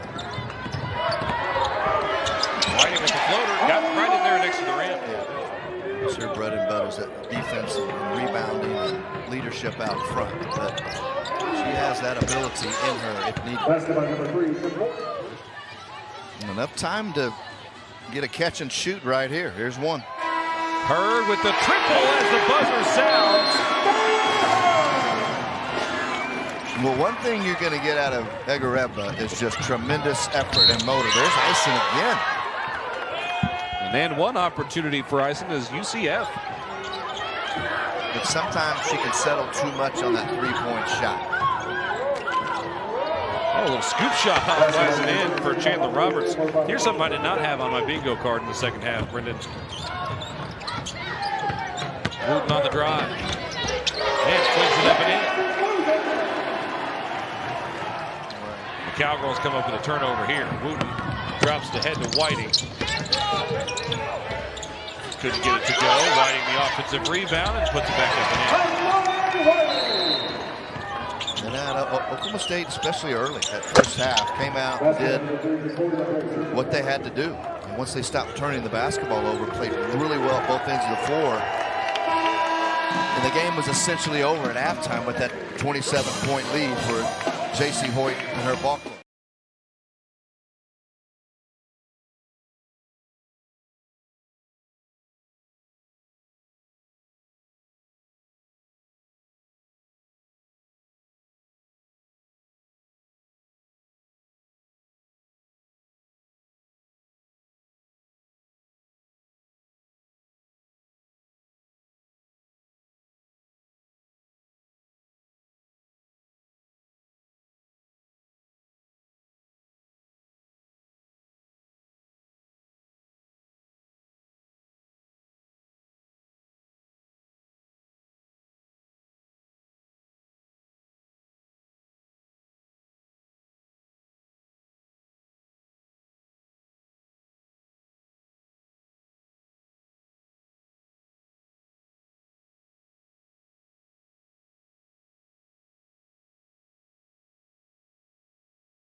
Back here on Big 12 today on Big 12 Radio, brought to you the full-time fan by Modelo. Heard exclusively on TuneIn.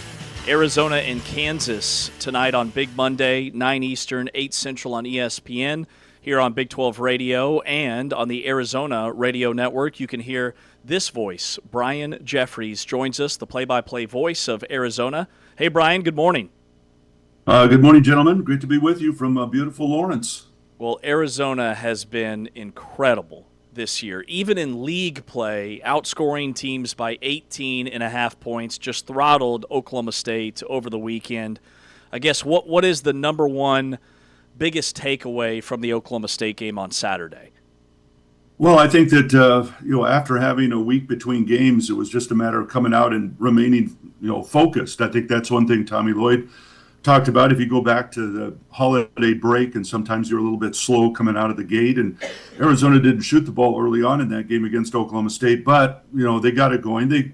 Arizona's a very physical team, and they just wore down Oklahoma State. And they've done that to a lot of opponents this year, and that was the same formula that worked against the Cowboys. Yeah, I mean, this team is so good, not by coincidence here, because they're a meat and potatoes team, right? Like, they beat you in the paint, they win rebounding the basketball, they've got great depth and a lot of different ways to win. I think Bradley and Barry's, not many teams have that kind of depth at the point guard position. I mean, they're good for good reason, right? I mean, they're a substance team, not reliant on 3-point shooting, more reliant on physicality. Yeah, I think so, and that's kind of what Tommy Lloyd went into the season wanting to do. And even if you go back to last year, that was kind of the game plan. Yeah. And then Mo Krivas, their starting center, got hurt 8 games into the year and missed the rest of the season, so they kind of had to change things up last year. And going into this season, the idea was, we want to take advantage of our strengths inside. You've got a 7-footer like Mo, and then Toby Owaku plays a lot taller than his height, comes in to back him up, and Koa Pete comes on as a freshman. And you just got some size inside you want to take advantage of. And so they've been able to do that. But, I think one of the other keys is that they haven't relied on, one particular guy. They don't have a go-to scorer.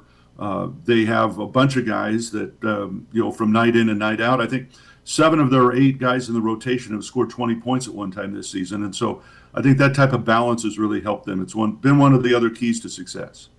These are 2 of the top 4 scoring offenses in league play. Kansas a little over 80 points per game in Big 12 play. Arizona close to 90 per game in Big 12 play. What, Brian, will be, in your opinion, the number one deciding factor tonight? Well, I'm going to go opposite of that. I'm going to say defense, and maybe that's what you were alluding to. You've got 2 outstanding offensive teams, and who's going to be able to slow down the other one? Yeah. I was looking at Ken Palm this morning and saw that Arizona and Kansas are top 10 right now in defensive efficiency. And, Bill Self has done that for a long, long time. And so that's no surprise. And Arizona's defense may not get as much credit because their offense has been so good. But again, you go back to the size factor that they have. And I think in Jaden Bradley and Ivan Karchenkov, you have 2 outstanding wings that can guard guards extremely well. And so I'm really interested to see tonight, which team is able to kind of clamp down on the other one and slow them down and keep them from getting to 80. That might be the secret. Yeah, well said. There's just so many crazy stats and numbers going into this game, Brian. One of the ones we've talked about is Kansas is 0-5 all time against AP number one teams in Allen Fieldhouse, but it hasn't happened since 1989 when Kansas lost to, do you know who? Oh, in 1989? It was 0-3. Oh, got it. It's won since 1989. Got it. So do you know who it was in 0-3 that beat Kansas as the number one team in the nation in Allen Fieldhouse? I do not know. No. Arizona. Oh, Arizona. Okay. I should probably know that. No. Well, no, I mean, there's just a lot of crazy stats. I mean, 38-0 for Bill Self on Big Monday in Allen Fieldhouse. Just curious, are there any that you've got or have thought through as you think through your broadcast tonight? In terms of just crazy numbers or stats or all time. Okay. Really nothing. This is when Arizona joined the Big 12, there were no rivals, of course, when you go to a new conference. But I think everybody knew that Arizona-Kansas would be an instant rivalry just because of the history between the 2 teams. last year they split two. Arizona lost here in Lawrence. It was senior day, and Hunter Dickinson just kind of went off, and deservedly so. And then Arizona beat them at the Big 12 tournament in Kansas City. And so I don't have any crazy numbers for you. I just, the way these two teams have played, Arizona all season long, and I think Kansas in particular, once Darren Peterson got healthy, you can obviously see what he means to the team. And, now they're playing, 7 straight wins. They're playing their best ball of the year so far. And so I don't think there's anything that I look at that says, okay, this is going to be the difference maker. I'll go back to the defense. And for Arizona, they've got to do what they do. They've got to rebound well. They need to, score efficiently. And they need to do the things defensively they've done really well. And that's not allow, I'll tell you one quick one, and that is a couple of weeks ago we were in Provo, and A.J. DeBonsa had his 24 points against Arizona, but it took him 24 shots, and the Wildcats won the ball game. So could they do a similar thing to Darren Peterson tonight? And, maybe he gets his points, but maybe importantly, don't let Trey White or Melvin Council go off on him, and I think that gives the Wildcats a great chance. Yeah, and that's where I was headed next is, like, Arizona's played some elite talents this year in DeBonsa, and all the games they played in the non-conference had stars. With Darren Peterson tonight, how will Arizona defend him, and how have they guarded guys like DeBonsa and some of the others that they've played already this year? I'm interested to see, what Tommy Lloyd wants to do in terms of, Arizona plays a man-to-man defense, and they have, they have a zone in their package, but I think they played it one possession so far this season. That's not going to happen tonight. And so initially in the ball game tonight, is it going to be Jaden Bradley or, Arizona's best on-ball defender this year is really become a freshman in Ivan Karchinkov, and that surprises a lot of people. But he's 6'7". He's extremely strong. He loves the opportunity to guard guys, and so I wouldn't be shocked if not starting on him at some point, Karchinkov is going to guard Peterson tonight. I think that's going to be a great matchup. But again, take nothing away from Jaden Bradley. He's an outstanding defensive player, and Braden Burries has kind of turned into that as well as another freshman. And so Arizona's got some options there, and I think that's probably one of the key things is, throw a different guy at him once in a while and see what happens. Who's the most important player for Arizona? I'm sorry? Who's the most important player for Arizona?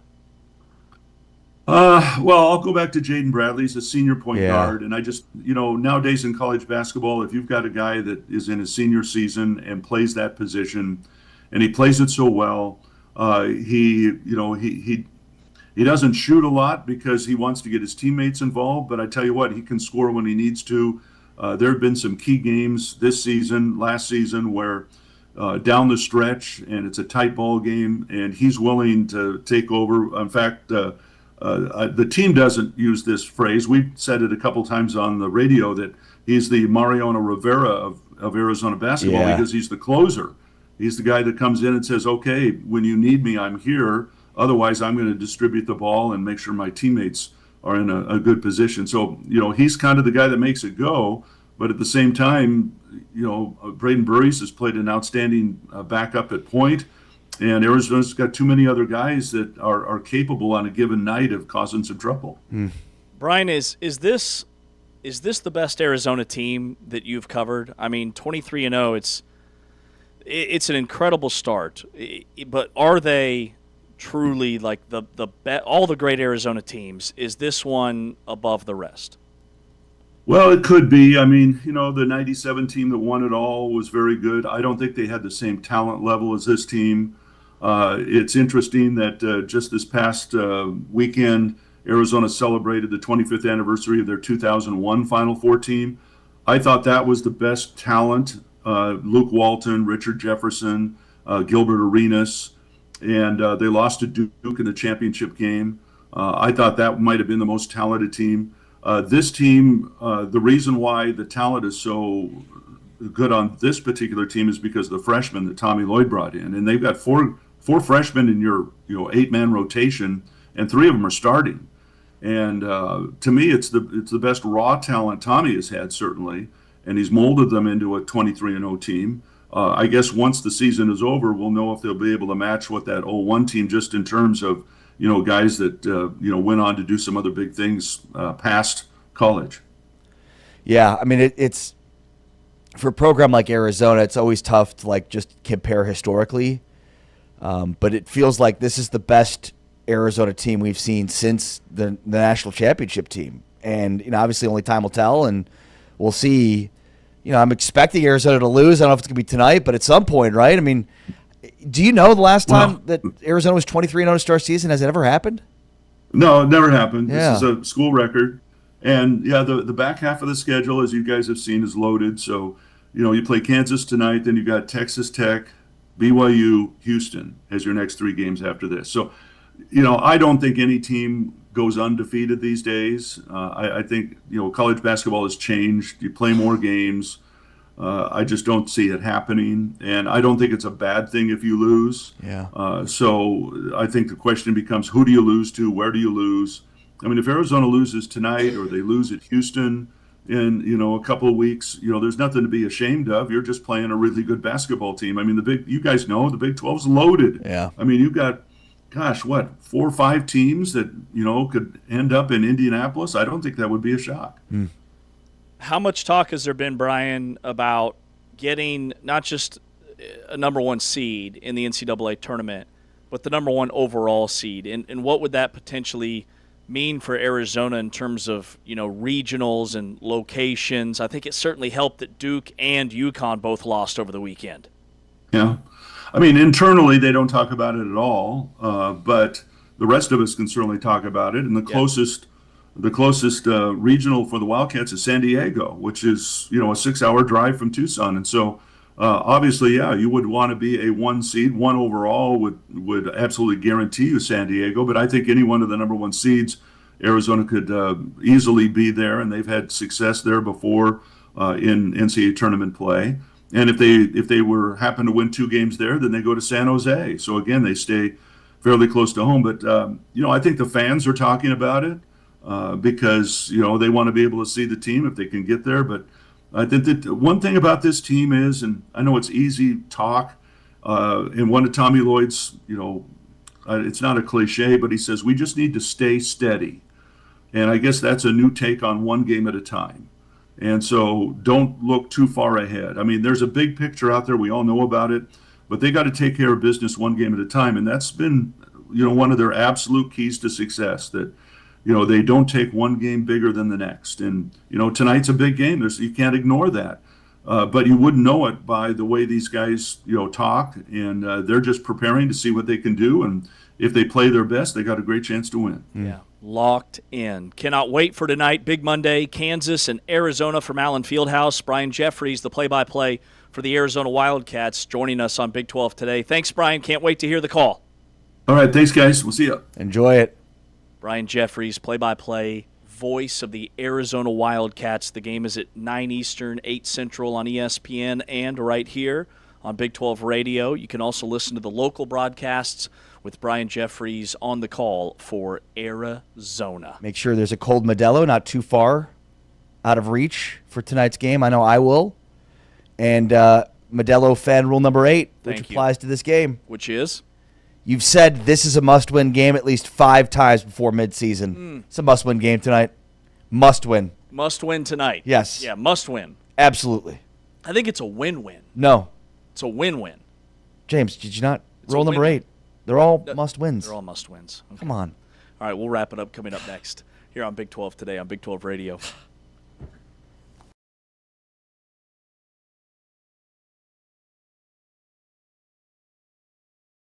For tonight's game, Coach, every night's a big night, but they're not created equal, and the feeling in this arena is evidence. The transfer from Arizona. I mentioned Iowa State with their first trip here in a very long time. Williams knocks down her first shot. She had 25 in this building as a member of the Arizona Wildcats a couple seasons ago. And make sure that you're still between her and the basket at any point in time that she's dribbling the ball. And you just can't go for the fakes. Somehow, Evelina Otto came up with that ball, scored it, and the foul. 12-point deficit down to 4. Well, Iowa State averages 64.5 points in their losses. There's 5 losses when your kid is on the backside block. In that case, you have to just cover there.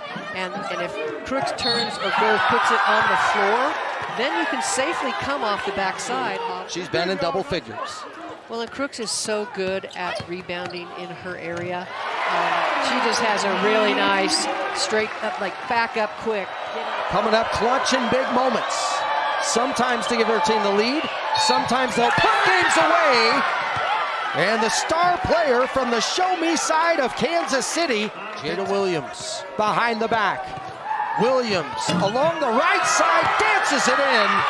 And Iowa State back up double digits. Let's go to White. White, clock winding down, gives it a heave. It'll fall short. The clock will run out. And in a season that has been chutes and ladders, Iowa State is on the way back up fast.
Wrapping up the show here for a Monday edition of Big 12 Today on Big 12 Radio, brought to you, the full-time fan, by Modelo. Heard exclusively on TuneIn, watched on Big 12 Studios. Ari and James with you each and every Monday through Friday. And today we launched our Names to Know, most impactful transfers in the Big 12 for football. We go position by position.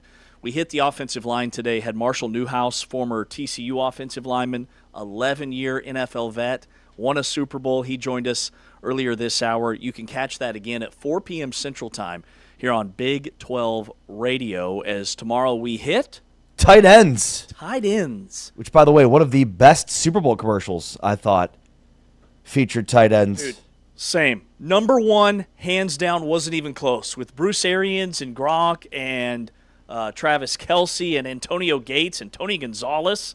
I did find it a bit odd, though, that Gronk was in a Buccaneers jersey. It was like, is that Gronk? Oh, yeah, I guess he did play for the Bucs. Yeah. Yeah.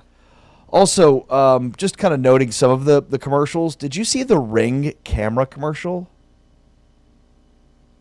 I don't think so. Yeah, we're all in danger. Okay. Like, they positioned it as, we'll help you find your dog, based on, like, hey, with the Ring camera, you can kind of, like, put, like, body mechanics and metrics into this, and then we'll know what your dog, like, looks like. Or human. Correct. Yeah, so some people saw that as really cool. The Ring can help you find your dog, to, oh, my God, they've got, like, body chemistry measure trackers. This is horrible and horrific. Like, we are all in big, big trouble. Way to go, Ring. And to think that the Ring was once this invention that was turned down by the Shark Tank guys as like nobody needs doorbells anymore. Like, yeah, you're not looking at this as a whole home security system, bro. You missed out. And now it's like, yeah, we can find your dog based on biomechanics. I'm not even sure. Yeah, don't like that. My dad made me watch a bunch of YouTube videos over the weekend that were Ring home security cameras, but they were people that steal packages. They were package thieves, but it was total karma because there's a company that you can order. If you think packages are being stolen, you can order like this exploding bomb of paint. There's some great TikTok videos with that. Dude, yeah. I watched a good hour of that stuff. Just video after video of the same thing, and it brought me so much joy. Did you any other commercials that stood out to you from Super Bowl 60? The tight ends one was number one on my list. Like, that was the one that is burnt into my brain. Like, I've got to bring that up tomorrow because it was amazing. Search Party from Ring has a very high likability score. Yeah. According to the public. Okay. Be a hero in your neighborhood. Those people didn't read between the lines of what the technology is doing here. Like, yeah, it's for your dog today. It's for us tomorrow. You know, the Lay's Last Harvest, that was a real tearjerker. Yeah, that one was confusing. And that's one of those, because my kids are watching the show with me, it was like, what is this for? You're like, watch the commercial like, okay, cool. Like, what is this for? I think just generally speaking, the 80s, 90s nostalgia was played up in a big way. So hot right now. And yeah, the 90s Dunkin' Donuts commercial, I think that one stole the show. Like, the amount of cameos. Yeah, which... And in some cases, it was like, what does this have even to do with the product? Like, I think in a lot of cases, like the Dunkin' Donuts one identifies the product pretty well. Some of those, you're like, oh, I remember the one with this guy in it. And it's like the Bud Light commercial. Yeah. That's what I was going to say. Like, man, I barely remember what it was about or who it was for other than just all the ridiculous cameos that it had. It was just the Bud Light keg commercial where the keg rolls off the hill and everybody goes rolling down.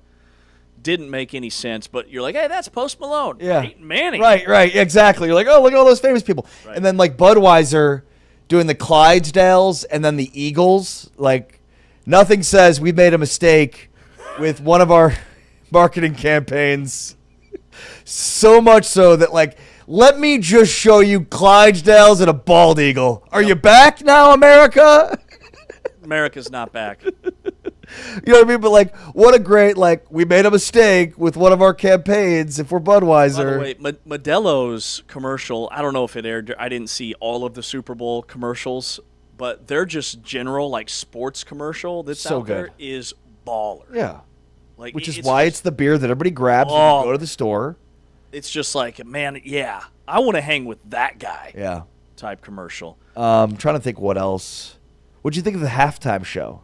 So, I thought it was really good. Wow. I did. I thought it was Why really are you being good. so political, James?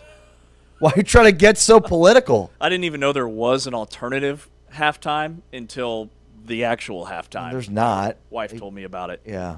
But, no, I thought it was phenomenal. I thought it was really good. The couple that got married was that was a real couple that had invited Bad Bunny to their wedding, and he said, I can't make it, but how about this? Well, and I'm It could so be my glad halftime show. I'm so glad you brought this up. There are a lot of very famous people like that will get invited to weddings. So this is a thing, right? Where people will invite like famous singers or famous athletes or famous actors to their weddings, right? Like under no guise of these people actually showing up. Imagine if you did that and they're like, and then they respond with, well, we're not going to come. However, how about you just be part of our halftime show? Yeah. So that was unbelievable.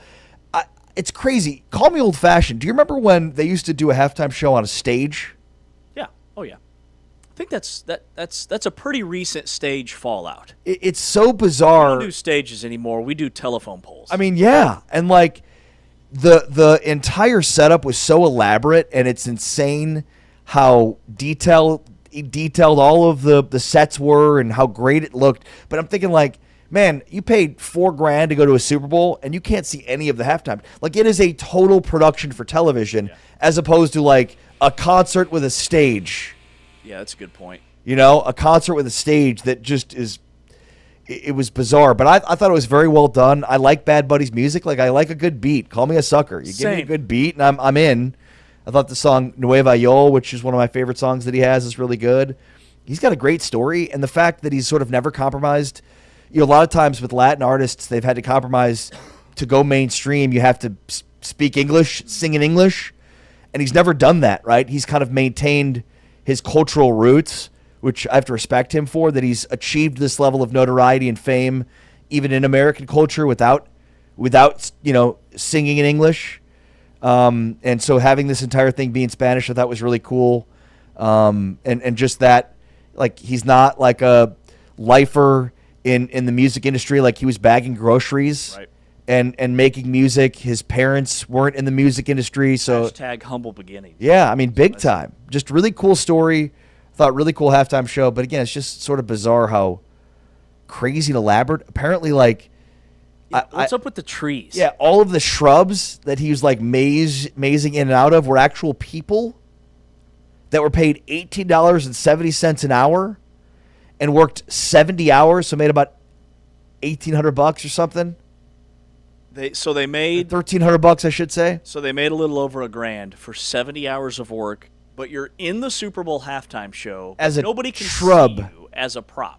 That's how they got him. Like, and we were all watching, thinking the same thing. How long is it? Like, this has got to be a record to get all this out here during the commercial break and then back.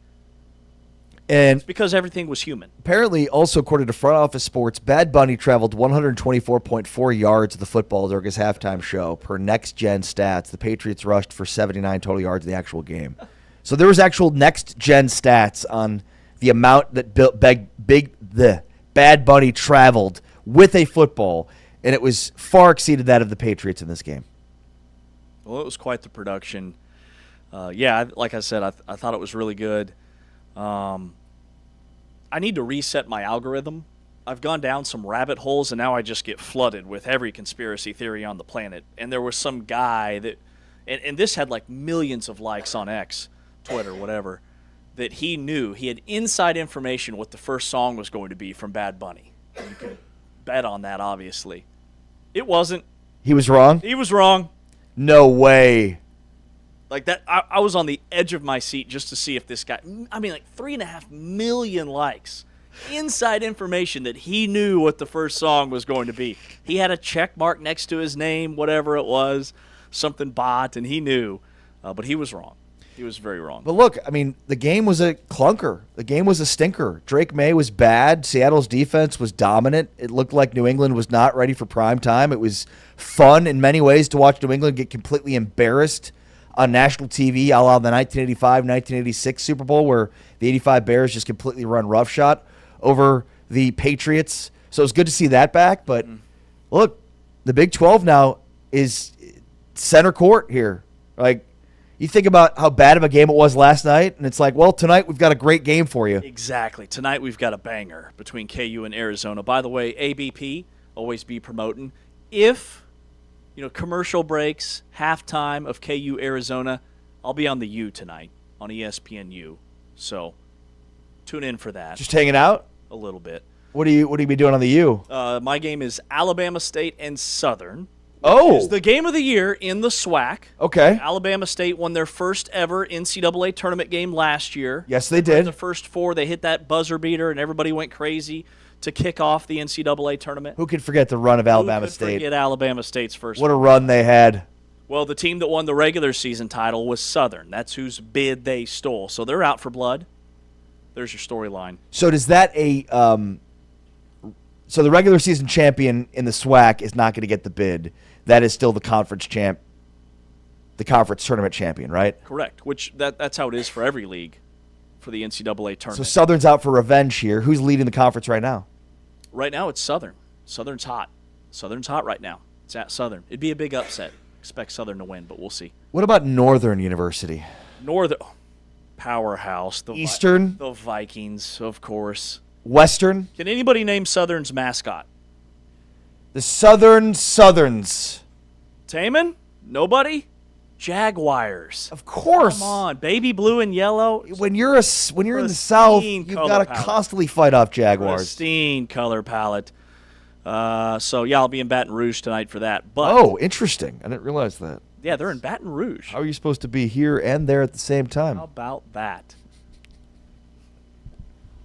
I fly out right after. Will you venture outside of your hotel in Baton Rouge? No, sir. Yeah. No way. No, because of course not. The university's real close to the airport. I'll land. I'll go to shoot around. Go do the game. Come home. Why would you experience a city you're in it? You know, why would you do that? There's not enough hours in the There's day, not bro. enough Okay. time. All right. Lord knows you've got to sleep for 12 hours. At least 6. Come on. Game's at 8. 6 I'll would get be low. Back to my hotel. 6 is more my territory. 8 to 12 is more your speed. I would love that. I like it. I like where you're headed. All right, 2003, the last time KU played the number 1 ranked team in the country, it was Arizona. Arizona won that game. By the way, KU had a big lead at halftime. Then Arizona made 11 of their first 13 shots in the second half to gain the lead and pull away. But did you know Kansas got sweet revenge that year in the NCAA tournament? They met again in the Elite Eight. Arizona was the 1 seed. Kansas was the 2. Kansas beat them 78-75. Went on to play for the national championship and Syracuse. Yep. Our senior year of high school. Yep. And that was also when Kansas, with Kirk Heinrich and Nick Collison, that team lost or beat the tar out of D. Wade and the Marquette Golden Eagles in the Final Four. Coached by Tom Crean. Tom Crean. And then went on to lose to Syracuse, handing Syracuse and Jim Boeheim his first national championship. And that was like the emergence of, okay, one-and-dones can win natties. Like, nobody had done that. Do you know what happened after Kansas lost the national championship game? What happened? Roy Williams got pissed off that somebody asked him about North Carolina and then left for North Carolina. Was that year? Yeah. It was. Roy Williams never won a national title at Kansas. That was his last year at Kansas. It was 2003. I did not realize he left the off season after they played in the national championship. Yeah, and he's asked, remember, after the game about North Carolina, he's like, I got all those kids that are all upset. I may have exaggerated his southern accent. I love it. A tiny bit. It sounds really good. Yeah. All right, can you remember, you said Heinrich was on that KU team. Langford? Yeah. Collison? Can you remember any of the Arizona players? Akeem Warwick was on Syracuse. Akeem Warwick was on Syracuse. But Arizona. Carmelo Anthony, Jerry McNamara. You can name me all the Syracuse guys. No. So we know that Luke Walton was on that team. Oh, yeah, good How about call. Andre Iguodala? Iggy. How about Jason Gardner? Salim Stoudemire? Channing Frye? That Arizona team was stacked. 28-4 that year. Got upset by Kansas in the Elite Eight. Tonight, it is Kansas and Arizona, Big Monday, 9 Eastern, 8 o'clock Central Time on ESPN. You can hear the game of the week right here on Big 12 Radio. We are back tomorrow, 8 a.m. Eastern, 7 a.m. Central to break it all down. We have been brought to you by Modelo. He's Ari Timken. I'm James Westling. This is the Big 12 Conference. This is a different league, and we're out. Peace.